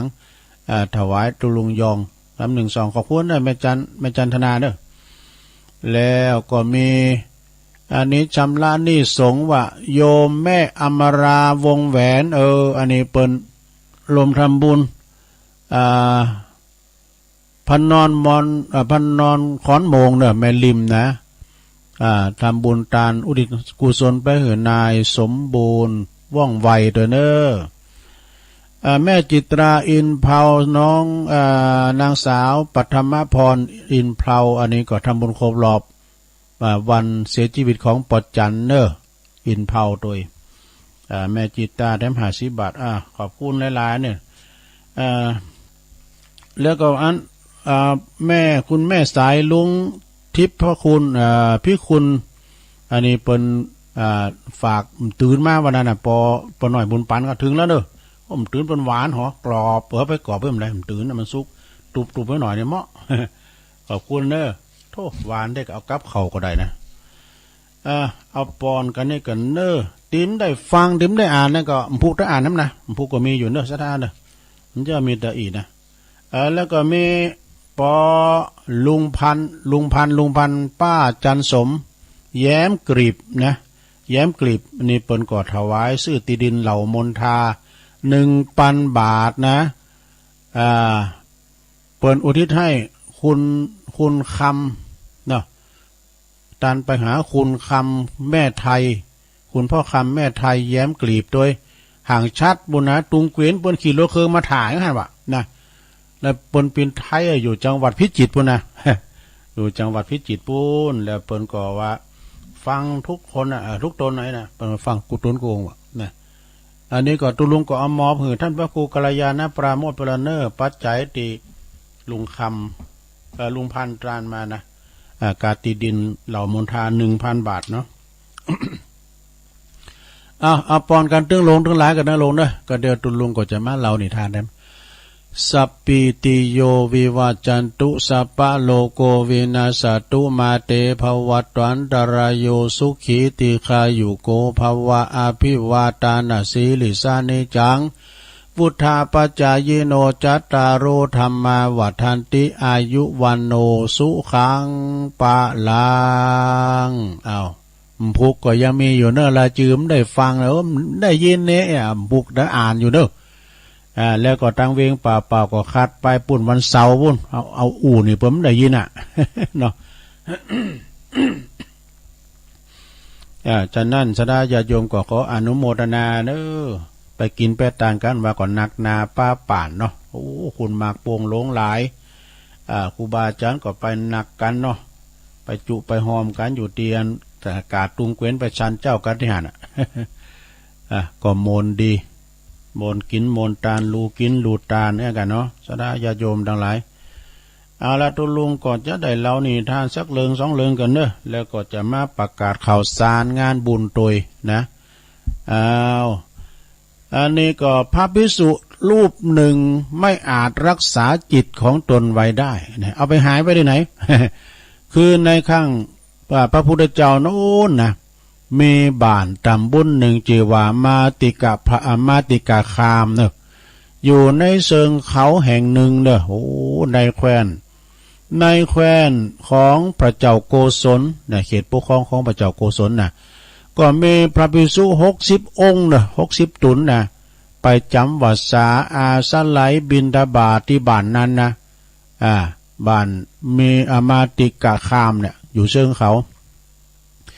มีอุบาสิกาแม่หญิงคนหนึ่งเนี่ยปิ้นโหหน้าหมู่บ้านแต่ปิ้นแก่บ้านจ้ะนะปิ้นนายนำหมู่นำคณะมินปิ้นโหหน้าดูแม่หญิงอุบาสิกาคนนี้นะได้เห็นกับมาทานกับพระสงฆ์เหล่านี้นะพระภิกษุเหล่านั้นเนาะคือ60 ตุนเนี่ยเปิ้นสอนกรรมฐานแล้วก็ไปสำเร็จเป็นพระอนาคามีนี่ตอนนั้นมาก็ปฏิบัติพระภิกษุเหล่านั้นโดยการวัดถวายข้าวน้ำโภชนะอาหารหือปิ้นไปตีถูกกับโลกกับ ถูกกับถาดตัวนะเป็นไปสบายที่สบายดีนี่บ่ว่าพระภิกษุองค์ใดนึกอยากจะฉันอาหารอย่างใดสมมุติตัวเจ้าตัวหนึ่งโอ้ข้าอยากกินจ้อพักปังเนาะเปิ้นฮู้โดยวิธีจิตว่ะนะอุบาสิกานี่ก็นึกแล้วก็เลยทำอาหารถวายไปถวายเมื่อพระภิกษุทั้งหลายได้ฉันอาหารถูกกับอารมณ์ก็สบายใจตั้งใจเจริญกรรมฐานประพฤติวัดปฏิบัติธรรมกันจนสำเร็จเป็นพระอรหันต์นะแล้วก็กลับไปทูลพระพุทธเจ้าว่าอุบาสกมีอุบาสกปฏิบัติดีมากนะอย่าอุบาสิกากันเนาะอุบาสิกานี่เปิ้นหูใจนะพระสงฆ์อยากจะฉันอันยังเปิ้นก็จัดถวายเหยกะแล้วก็อุบาสิกานั้นก็ได้ทำถวายหือหมดเหมือนกับหูจิตหูใจกับพระภิกษุสามเณรนี่นะพระสามเณรมีหูใจกับพระภิกษุเปิ้นอยากฉันอันยังแล้วเปิ้นก็นึกได้แล้วเปิ้นก็ทำมาถวายจึงมีพระภิกษุตนหนึ่งเนอะอยากจะไปอยู่ในบ้านนั้นตัวเองนะเลยทูลลาพระพุทธเจ้าไปพอไปอยู่ก็นึกหูว่าอุบาสิกาเนี่ยอันนี้คืออุบาสกว่ะอุบาสกผู้นี้หูจิตใจว่ะผู้อื่นได้จริงนะนางอุบาสิกาในหูจิตหูใจของผู้อื่นได้จริงๆแล้วก็โกว่าอุบาสิกานั่นจะหู้ซึกความคิดของตัวเก่าของตนเองอย่างใดนะมันเกิดไปทั้งอย่างหนึ่งก็นอกตัวเจ้าตัวนี้ไปใครไปลองจิตลองใจอันมีจักขึ้นมาในเวลาใดเวลาหนึ่งนะความคิดของตัวเจ้าตัวนี้นะมันจะมีเกิดกับอัน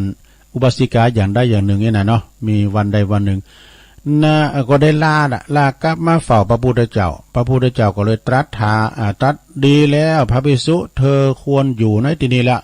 บางคนที่จะไปอยู่กับเปิ้นนะเพราะว่าความคิดของเธอเนี่ยคลุ่มดีคลุ่มร้ายเนาะอยู่บ้านใดอยู่บ้านไหนพระเจ้าข้าให้ดูอยู่ไม่ได้จึงพระพุทธเจ้าตรัสถามว่าถ้าอย่างนั้นเธอจักอาจรักษาสัตว์อย่างหนึ่งเนอะได้หรือไม่เลยทางตุเจ้าต้นนั้นก็ทูลถามว่ายังพระเจ้าข้าพระพุทธเจ้าก็เลยตรัสบอกว่าจงรักษาจิตของเธอเองแต่ธรรมดาจิตใจนี่ยอมเป็นไปยอมเป็นของรักษาได้ยากใจนี่มันรักษายากนะขนาดนักภาวนานะมันจะอยู่กับตีเปิ้นว่ามันลิงว่ะใจมันวอกแวกไปมาเขาก็ดึงเจือกมันมาอย่างน่ะนะเขาใจยังมีเวเท่าใจละเขาขึ้นไปถึงกรุงเทพปุ๊บเนี่ยถึงแล้วนะขึ้นไปถึงดวงจันทร์เคยไปในดวงจันทร์เธอจงข่มจิตใจของเธอไว้นะอย่าไปคิดฟุ้งซ่านสิ่งนั้นสิ่งนี้ธรรมดาจิตใจในยอมปินไปข่มได้ยากนะแล้วก็ตรัสว่าการฝึกฝนจิตอันข่มได้ยากอันลดเร็วอันตกอยู่อันตกไปได้ทุกแห่งนะเป็นของดีจิตจึงเป็นที่ฝึกฝนได้ยากแล้วก็ถ้าฝึกได้แล้วก็จะนำความสุขมาให้ดังนี้นี่เมื่อพระองค์นั้นได้ตรัสสอนพระพุทธได้ตรัสสอนแล้วนะแปลว่าเมื่อพระองค์นั้นได้ฟังเมื่อตุเจ้าทุนได้ฟังพระพุทธเจ้าตรัสสอนอย่างนั้นแล้วก็ถวายบังคมลากลับไปอยู่ที่เก่าแน่อุบาสิกาก็จัดอาหารอันเป็นสบายหือฉันเนี่ยบัดจ้าบัดนานก็สำเร็จเป็นพระอรหันตาเมื่อได้สำเร็จพระอรหันต์แล้วจึงนึกว่าอุบาสิกานี่มีคุณแก่เฮาในจาตินี่มากมายส่วนว่าในจาติก่อนนั้นก็คงจักเป็นไปอย่างใดจ้าไอ้นะพระเจ้าทุกเจ้าองค์นี้ก็กึดถึงในจาติแล้วปังหลังถึงจาติเก่า19ดูก็ฮู้ว่านางอุบาสิกาเนี่ยเคยเป็นภรรยาเก่าของเฮาเนี่ยแต่ฮักผู้อื่นฮักผู้อื่นแล้วก็ฆ่าเฮาเสียว่านั่นมีหันจาดเนาะคือว่าเปิ้นได้ฆ่าผู้อุบาสิกานี่ก็เลยกระทำกรรมนักไว้นะส่วนว่ามหาอุบาสิกานั้น เมื่อนึกหูความคิดของพระอรหันต์องค์นั้นทันทีจึงต่อไปว่านะใจต่อใจตอบกันนะจึงต่อไปว่าโดยว่าใจเนี่ยในจาที่ร้อยเนาะในจาที่ร้อยเนาะโยมได้จวยชีวิตของท่านไว้ดูเนี่ยเปิดอู่กันโดยใจนะเมื่อภิกษุองค์นั้นนึกไปอีกคุณค่าแก่นึกไปอีกจาดหนึ่งนะเปิดนึกไปแถมจาดหนึ่งโอ้ก็โหว่าเป็นจริงอย่างมหาอุบาสิกานั้นบอกไว้ก็หันว่ามหาอุบาสิกาเนี่ยมีคุณกาแก่เฮาในจาดก่อนในจาดก่อนแล้วก็จาดนี้แล้วก็อยู่ต่อไปจนกระทั่งถึงพระนิพพานเรื่องนี้เป็นจริงหันว่าการรักษาจิตนั้นบ่หือเป็นไปตามความคิดความนึกในต่างตีบ่ดีบ่งามยอมเป็นของดีแน่สดาเนาะอยู่กับคุณหลายระวังความคิดเนี่ยอยู่กับบิดระวังเนี่ยก็ระวังผลนี่ ลืมไปแล้วจบลงไปหน่อยศรัทธาญาติโยมทั้งหลายต่อไปตัวลุงก็จะประกาศข่าวสารงานบุญกันเนอะศรัทธาญาติโยมทั้งหลายเอ๋ยขอเชิญโลมบุญพิธีเททองหล่อรูปเหมือนของครูบาท่านพระครูวรวุฒิคุณครูบาเจ้าอินโทเนอะแล้วก็ครูบาหลวงปู่ครูบาบุญปัญโยเนอะตีวัดคันธวาสทุ่งปุยรอเต้าองค์จริงเลยนะตีวัดคันธวาสทุ่งปุยในวันที่27 สิงหาปลายเดือนนี่เนอะเชิญเจ้าปีในน้องศรัทธาพุทธศาสนิกชนทั้งหลายอันนี้เป็นงานบุญใหญ่เนอะงานบุญใหญ่พระจะไปปูชาแผ่นต้องทองคำหรือว่านี่ก็ดีก็เจิญใดนะวันที่27 เมษาสิงหาเนอะเวลาก็วันค้ามานะ9 โมงเป็นต้นไปโดยเมตตาบารมีธรรมอาจารย์ท่านพระครูสุคนบุญญากรเนอะเจ้าคณะตำบลสันติสุขเจ้าวัดคันธวาสทุ่งปุยงานต่อไปสระญาติโยมทั้งหลายอันนี้ก็ประกาศเนี่ยกันเนาะขอเชิญรวมงานขอเชิญรวมงานทำบุญอายุวัฒนมงคลครบรอบ59 ปีนะในเมตตาบารมีธรรมในท่านพระครูวิสิทธิ์ศรีลาภรณ์เนี่ยเจ้าคณะตำบลป่าแดดเจ้าอาวาสวัดวังสิงห์คำครูบาในวังบนปิ้นหนักเทศด้วยในวันเสาร์ที่20 สิงหาแล้วก็21 สิงหาเนี่ยวันเสาร์วันติดนี่นะเสาร์21นี่นะศรัทธาญาติโยมเวลา9:39เปิดมีสืบชะตาลงไปรวมบุญไปรวมมุติตาจิตครับครูบาในวังศรัทธาญาติโยมหลายไผแต่เป็นแฟนคลับก็ดีศรัทธาญาติโยมตัวไปก็เจิญลมไปกินแม่ตาลเปิ้นไปมุติตาจิตกับเปิ้นนะทุกวันที่23วัดศาลาตำบลน้ำแพร่อำเภอหางดงโดยเมตตาบารมีธรรมหลวงพ่อพระครูโชติสุวรรณสอนเจ้าอาวาสวัดศาลาพร้อมเลยคณะศรัทธาโปรดจะทำบุญทุกวันที่23อุทิศถวายกับแด่ครูบาอินตากตะปุญโญหลวงปู่ท่านพระครูพิพิธปุญญาภิรักษ์ทุกวันที่23เมื่อคืนก็ไปฟังเทศน์ฟังธรรมกันลงฟังสวดพระอภิธรรมกันนะฮะแล้วก็งานต่อไปนี่ศรัทธาญาติโยมทั้งหลายนะ17ว่าก็ผ่านไปที่วัดพระพุทธบาทตากผ้าเนาะ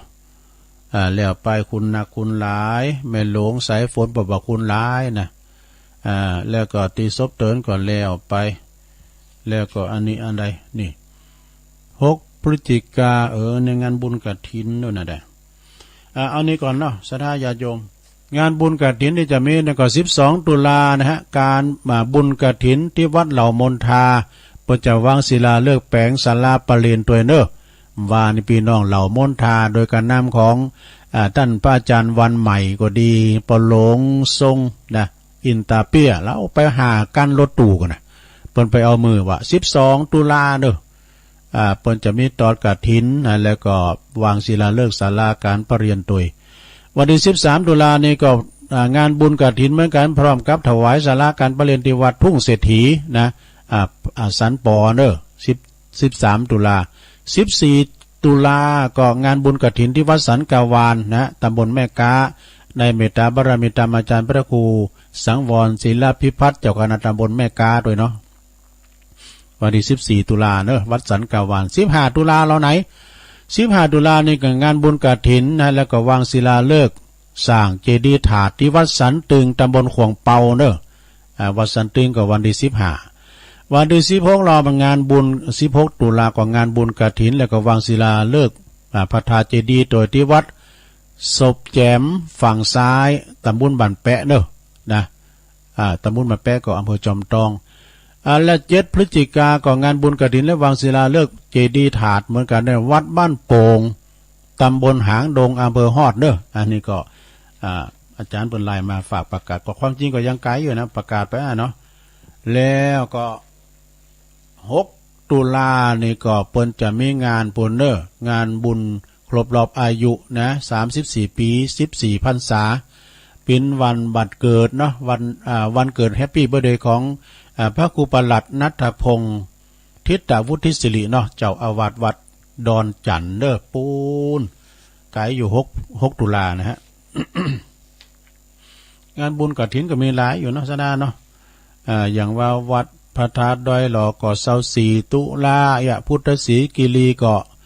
6 พฤศจิกายน1 ตุลาก็วัดหล่อแล้วก็มี5-6 พฤศจิกาเนอะ จังหวัดหัวห้วย ตำบลหนองยวงนะเพิ่นจะมีการทำบุญทอดกฐินแล้วก็ถวายวิหารหลวงด้วยเนอะเพื่อจัดตั้งวิหารหลวงวันที่5 สิงหาคมนั่นก็จะมีการทำพิธีบวงสรวงแล้วก็เวลาค่ำมาก็สวดมนต์ตันสวดเบิกแล้วก็โกนขอติบกันเตธรรม3 ผูก3กันพุทธาภิเษกธรรมจักรปวัตนปฐมสมโพธิด้วยกันนะลูกมาโมเจ้าไข่ตาพระเจ้ากอดานวิหารหลวงเนอะที่วัดโหห้วยนะในเมตตาบารมีธรรมอาจารย์ท่านพระอธิการพัทยาประภัสโลนะเจ้าอาวาสนะก็ยังหลายอยู่ซะนะเอาตะอีก่อนเนาะเอาลงเลยเวลามาเดี๋ยวตัวลุงจะตักตังลายสักหน่อยเนอะเดี๋ยวเปิดโทรศัพท์กันเนอะตักตังลายแล้วก็จะเปิดสายกันเป็นลำดับต่อไปวันพุธนี้ก็มาอยู่สระญาโยมนะวันพุธนี้ก็จะมาเข้ารายการตอนเจ้าเนี่ยนะพุธนี้ก็จะได้อ่านรายชื่อรายนามอยู่เนอะสถาเด้อนะวันนี้ก็เป็นวันพัดวันพฤหัสบดีวันนี้ก็ไม่ได้ไปไหนอยู่วัดอยู่ว่าซักผ้าซักโคหลังวัดแดดก็เนาะ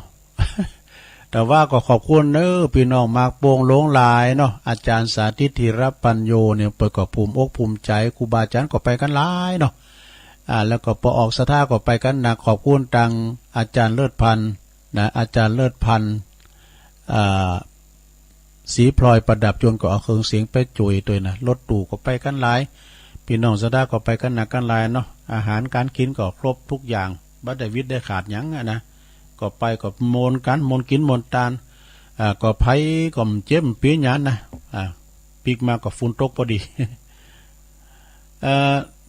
ตักไปตังลายตักไปตังลายวันนี้เป็นวัน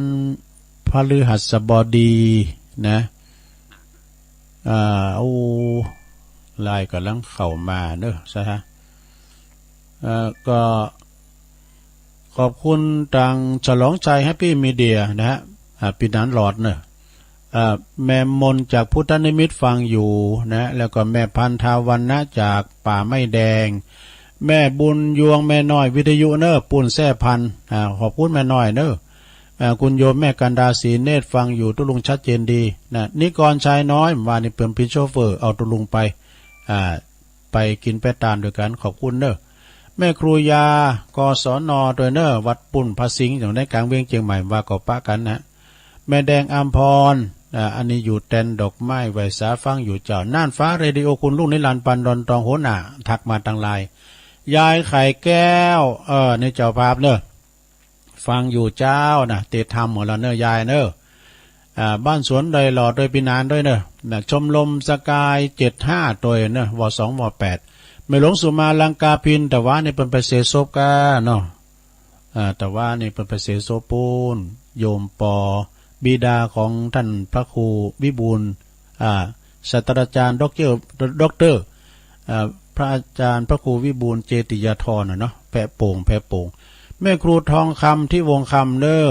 อรุณสวัสดิ์จ้าวันนี้ก็ยังมีบุญแถมว่าหนึ่งมีลมหายใจอยู่ สีโบบานหนึ่งว่าก็กายไปหาเด้อทำทางถูกทำทางพ้นทุกเน้อขอบคุณเน้อสกาย5มาแล้วก็เมบุญศรียานะปบุญศรีเน้อ นี่แม่อายฝางบุญนะแม่พลอยมานีจี้อินเตอร์เนอร์ว่าก็หอมละนะนั่นลงอนันตชัยเป็นว่าศรัทธาญาโยมวันนี้นี่ตั้งสายไต่บ่ได้ยินเด้อนั่นลงชัยมพอเงินนี้อันเนี่ยหวยต้องซักดักแซบได้ยินเจ้าอธิการวิชาสุจินโนอันนี้เจ้าคณะนำบุญม่วงน้อยวัดป่าตานเนอะไหวสาตุปีนะครับเนอะแล้วก็เอิ่นไปทางอาจารย์ปครูสุทัศน์การทวังปครูหอดเลยเนาะโยมปีน้อยนะหรือว่ายุพินหอมมาลานะแม่หยกเดนเนอร์ตักมาต่างลายสาธุสาธุเจ้าโยมชื่นใจไพรวันจากปางน้ำทุนะดอยสะเก็ดเหมือนกันเนอะกราบไหว้สาเจ้าแม่เดินเพนทิมวางเนื้อฟังอยู่จำว่าก็ปะกันได้อยู่กันดีก็ได้มค้าไม่แม่นะเวลาไข่รับก็ใส่ปากก็ตาเป่งลึ่ง แม่จิรพันธ์โมป้อมว่าก็มาปะกันอยู่นะยังไม่ได้อ่านชื่อเนอยังผู้ก่อนแล้วก็จันแสงเลี่ยมเนี่ยพี่นานจันเนี่ยฟังอยู่เนอตะลุงเป็นกำลังใจครับกลุ่มเทพารักษ์17นะเพื่อนพ้องน้องพี่ก็คือกลุ่มว2ว8นะคุณโยมแม่ชีจินพานีอู่ทองเนี่ยแต่ว่านี่เปิดของวัตถุมงคลไปแจกด้วยเนอะวัตถุมงคลไปแจกด้วยมาแล้วสายรถเปิดสายเลยนายโยมเจริญปอนญาติเอามาใหม่เด้อ เอามาใหม่ศรัทธาญาติโยมตอนนี้ก็ได้เวลาที่ตัวลุงจะได้เปิดว่านี่อู่ไปอู่มาเข้าก่อนเวลาหานาทีแล้วแล้วก็ลืมโทนสายว่ะออกเวลาก่อนเวลาไปหน่อยลืมโทนสายไปหน่อย เจริญปอนเจ้าไว้เจ้าแสดงว่าบุญไว้หน่อยนี่กว่าตะกี้รุดไปในเจ้าไว้หูเนาะเจ้าโนการวันนี้เนาะลืมสิ่งสะอื้นจากสวนลำไยนะเจ้าปีนี้ลำไย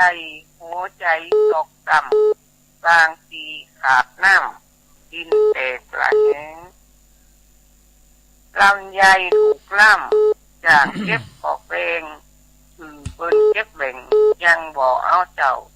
บางโซนซ้ำให้ลำไยปนเนาหล่นลงเต็มเก้าเนาเป็นปุ๋ยมีส่วนลำไยไข่ให้ไข่หุย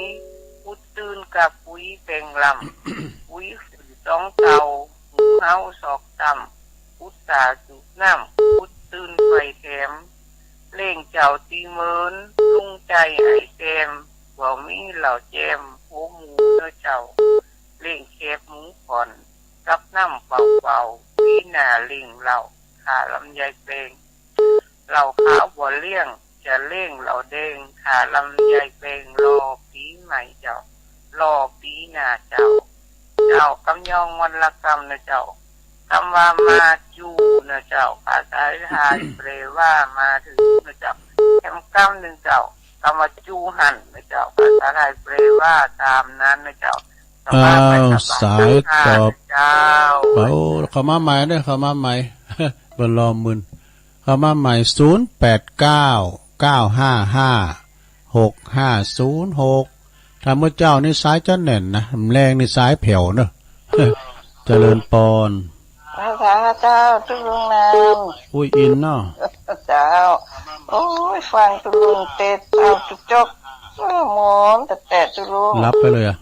วันละฟังมอนสำเมืองมันผูกกระเตะต่ออยู่ค่ะวันพุธตุลุงก็จะเตะอยู่กะตลกด้วยมอนได้เด็ดตุลุงเป็นกำลังใจตุลุงตลอดเด้อเจ้าขอบคุณมาอุ้ยอินเด้อเจ้าสาธุเจ้าอุ้ยอินเป็นมาตานตุงเล็กตุงตองด้วยวันนั้นน่ะเจริญปอนติดแล้ว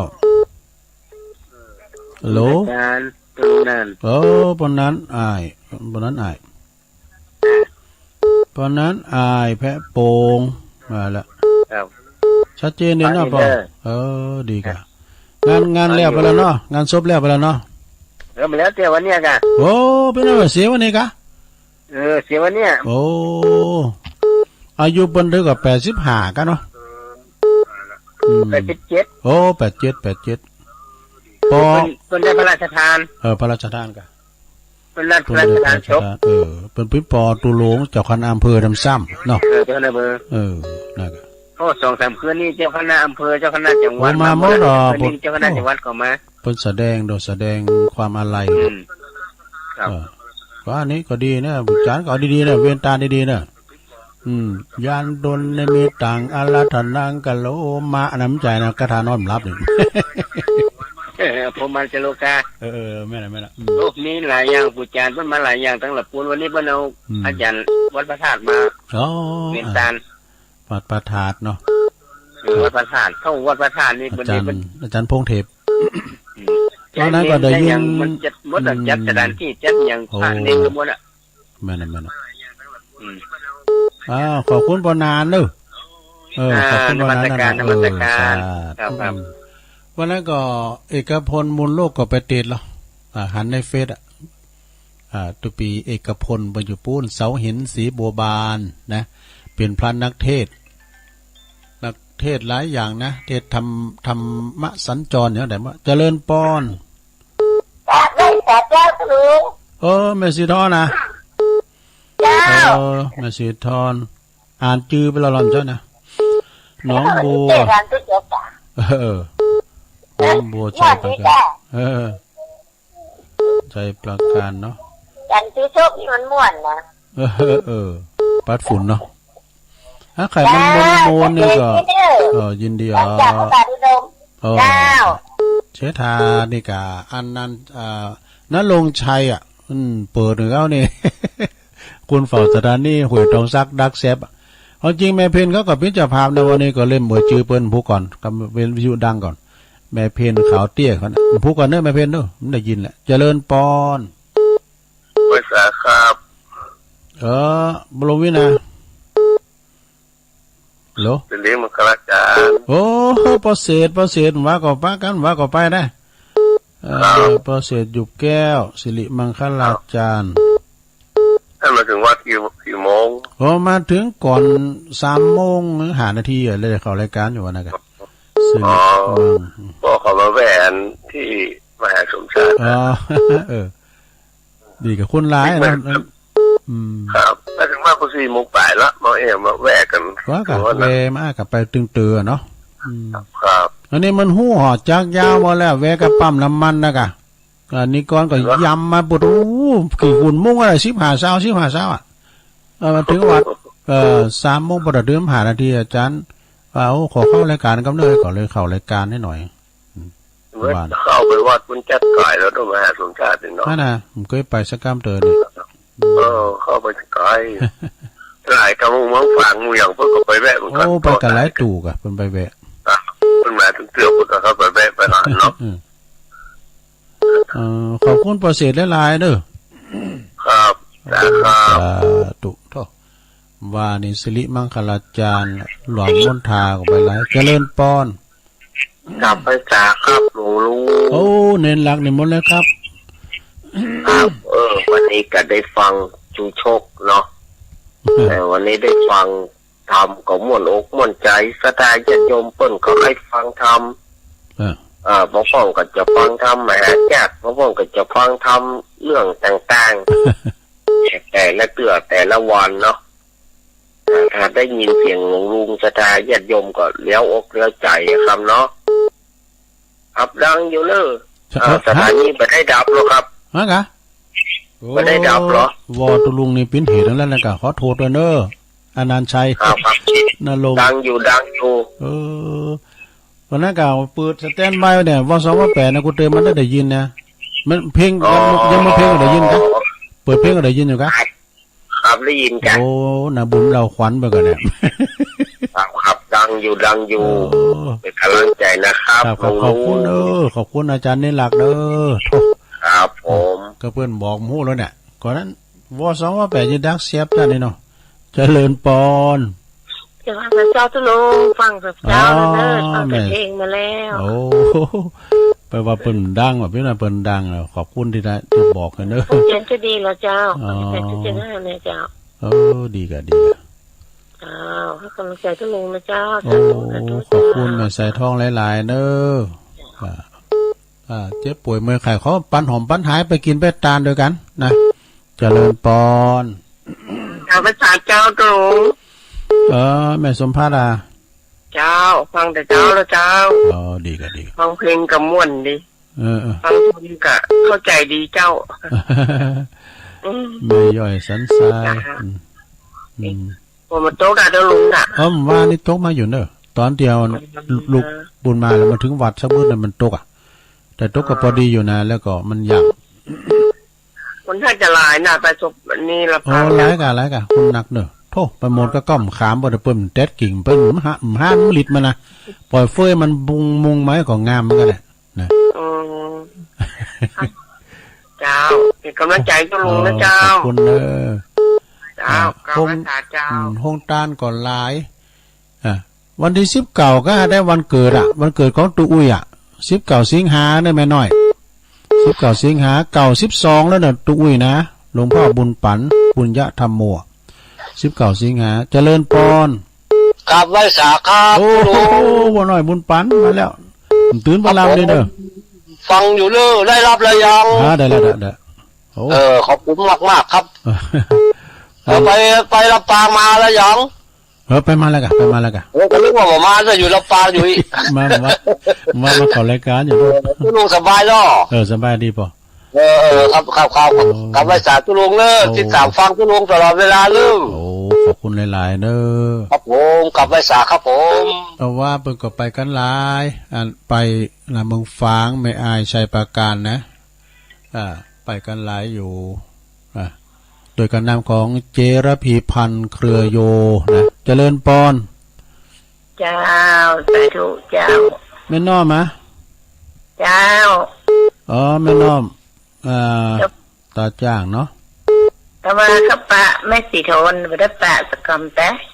เพิ่นปีก่อนว่าบ้านเพิ่นไกลว่าแม่สีทอนเขาเนี่ยพี่น้องชัยปราการนะเจ้าปะสิดาคนงามจักะแม่สีดาเป็นเปิ้นไปกับเปิ้นเอาไข่ยังมาแจกอยู่เหรอเจ้าไข่ได้บ่ได้กินไข่นกกระทาสกรรมเจ้าดีกะเจ้ายินดีแม่น้อมเด้อสาธุ0899556506เจริญปอนก็จะครับปอถนัดวันนี้โพสต์มาดังหน้าไม้แท้ครับโอ้วันนี้แบบครับฟังอยู่ครับดีละคุณลุงนะครับยินดีปอนเจ้าสาธุคงเป้าก็ฟังกันหลายเนาะคงเป้าเนื้อคงเป้าไต่นะมีหลายหมู่โดยแม่โบขีก็แม่เลี้ยวเขาเจริญปอนมาจะจ่ายเจ้าตุลุยายพรนะยายพรร้องวัวแดงสันกำแพงเจียงใหม่มาแล้วนอนไหนแค่นี้เลยก่อนนอนนี่กะมันหนาวอยู่ไหมไปฟังลูกอย่างเตอฟังทำไปก่อนรับไปกะวันนี้วันพัดวันนี้เดี๋ยวฟังอาจารย์พระครูออกอยู่แต่วันศุกร์นี้ก็เพิ่มได้ออกก็ต้นใหม่ออกมา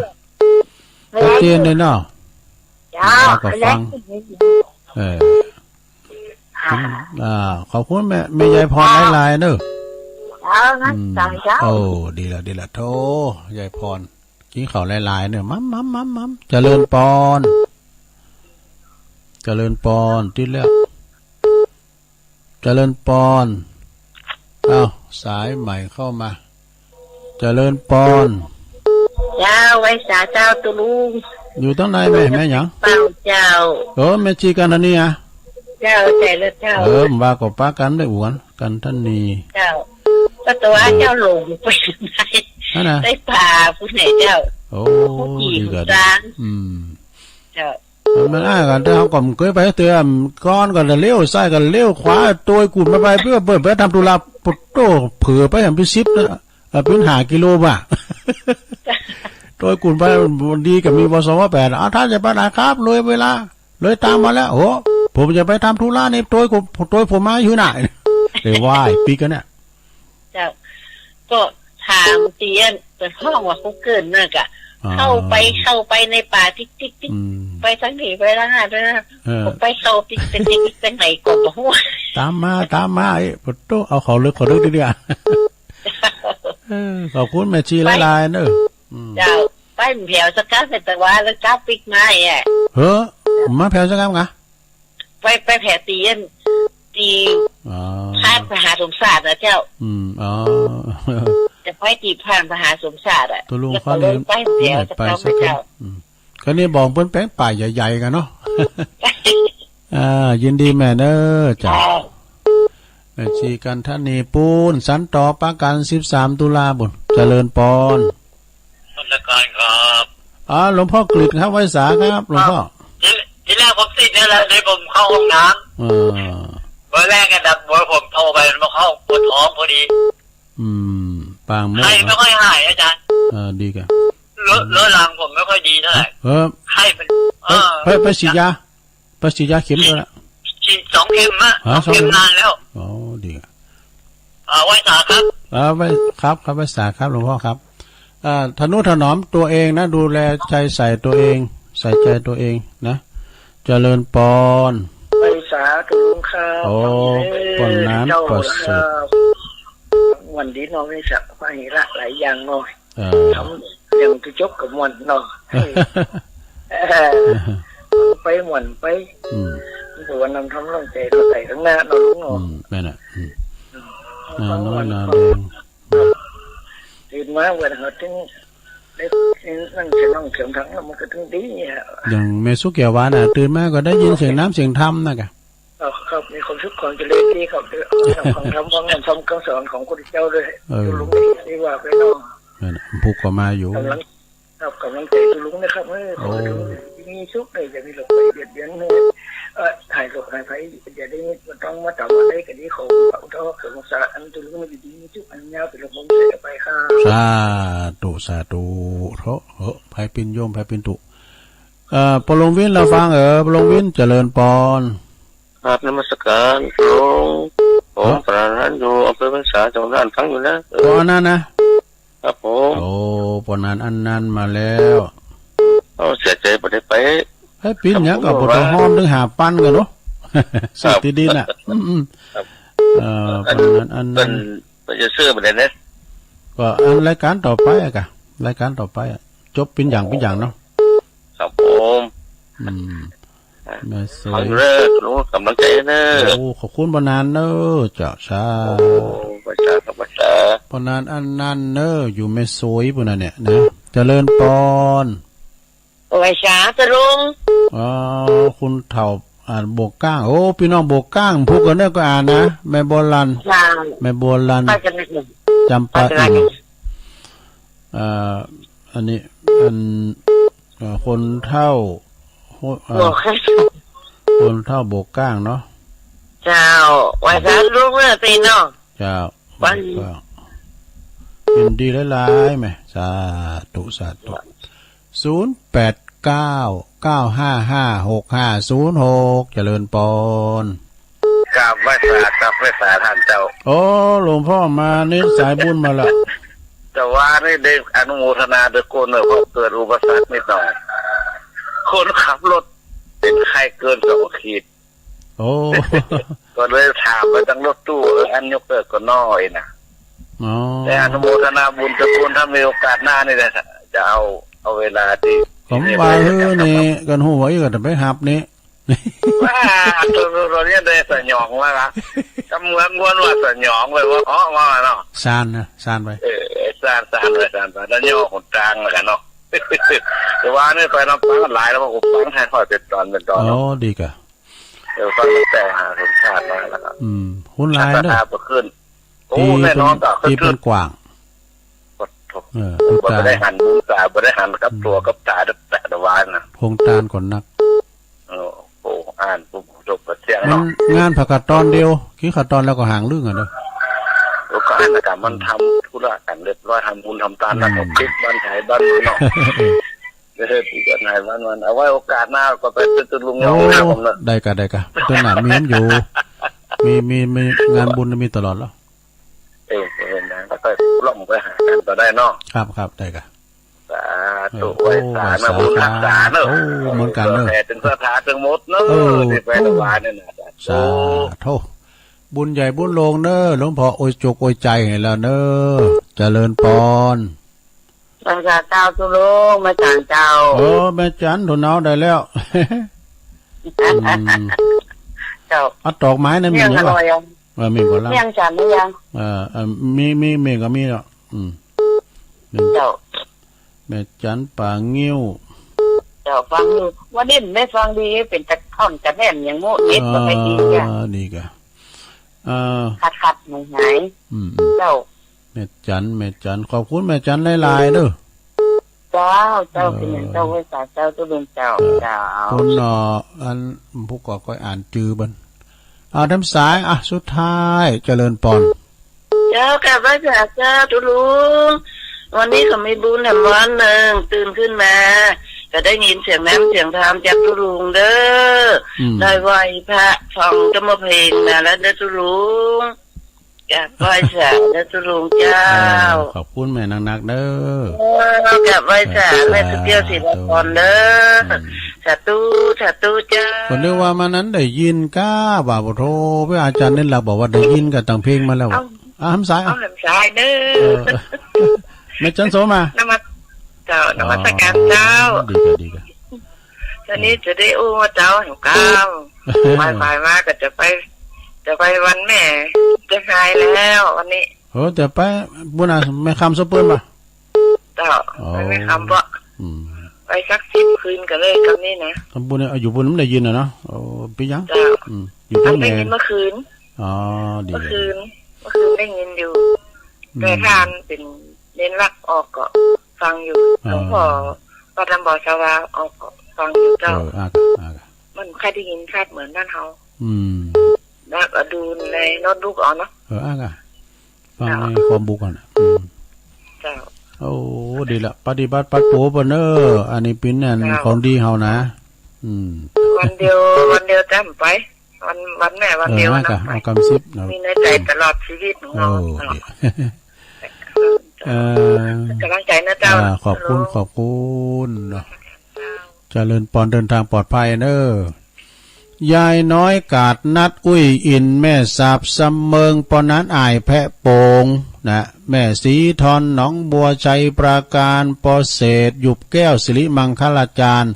สมณเณรเอาลักปัญโยนันวัดสันเมิงเนอแม่สายทองตัวแทนพี่น้องหวยการแม่สมผัดไม่ย่อยสันทรายปน้อยบุญปั่นมโนครเสาหินนะปุ่นเสาหินปุ่นฝางปุ่นเนอแล้วก็มีแม่น้อมตาจ่างเวงหนองหล่องปอตนัดคงเป้าเนอ หมู่สียายพรร้องวัวแดงสันกำแพงเจียงใหม่แม่ชีกันธนีเวงป่าเป่าหลวงพ่อกฤษปางโม่เชียงดาวนะ ปนัดประเสริฐนะนาน้อยนาแดงจังหวัดน่านบ่อนนานอันนั้นจากอำเภอแม่สวยเนอป่อของหอมทำบุญฝากทำบุญซื้อที่ดินปุ้นศพเติน5,000 งานหนึ่งคนเฒ่าโบกก้างเนอโบกก้างพุทธอ่านจือเนอแม่ตังงานแม่โบราณจำปาอิ่มเขานะหลวงพ่อมานิถาวโรสำนักสงฆ์หอบุญมาแจมไม่หน่อยดีแล้วว่ามันนะบุญบ่ถึงพี่ยักษ์เตือนหน้าได้อยู่ กันไปก็ยุงอากายังออกโควิดแม่จันป่าเงี้ยวแม่จันโถนเอาเนาะแล้วก็แม่สุแก้วศิลาพรวันนี้มีบุญในวันหนึ่งแล้วแม่จันสมมานีจักเนอจากหลังกาดแม่สาวนะตัวลุงก็ได้บริหารเวลามาก็พอสมควรเวลาเนาะประคับประคองพอสมควรเวลาตัวลุงก็นำรายการจากลาสถาไปก่อนเนอพิษผาดประกันได้สุมาอภัยกับเจ้าปีในน้องสถาญาโยมโดยเนาะวันภูกระปักการใหม่เนอเดี๋ยวไปหมุนคืนบันไดฟังท่านพระครูอภิวัฒนวิกรมต่อตัวลุงจากลาไปก่อนเนอจัตตาโลธรรมาวัฏันติอายุวันโนสุขังปะลัง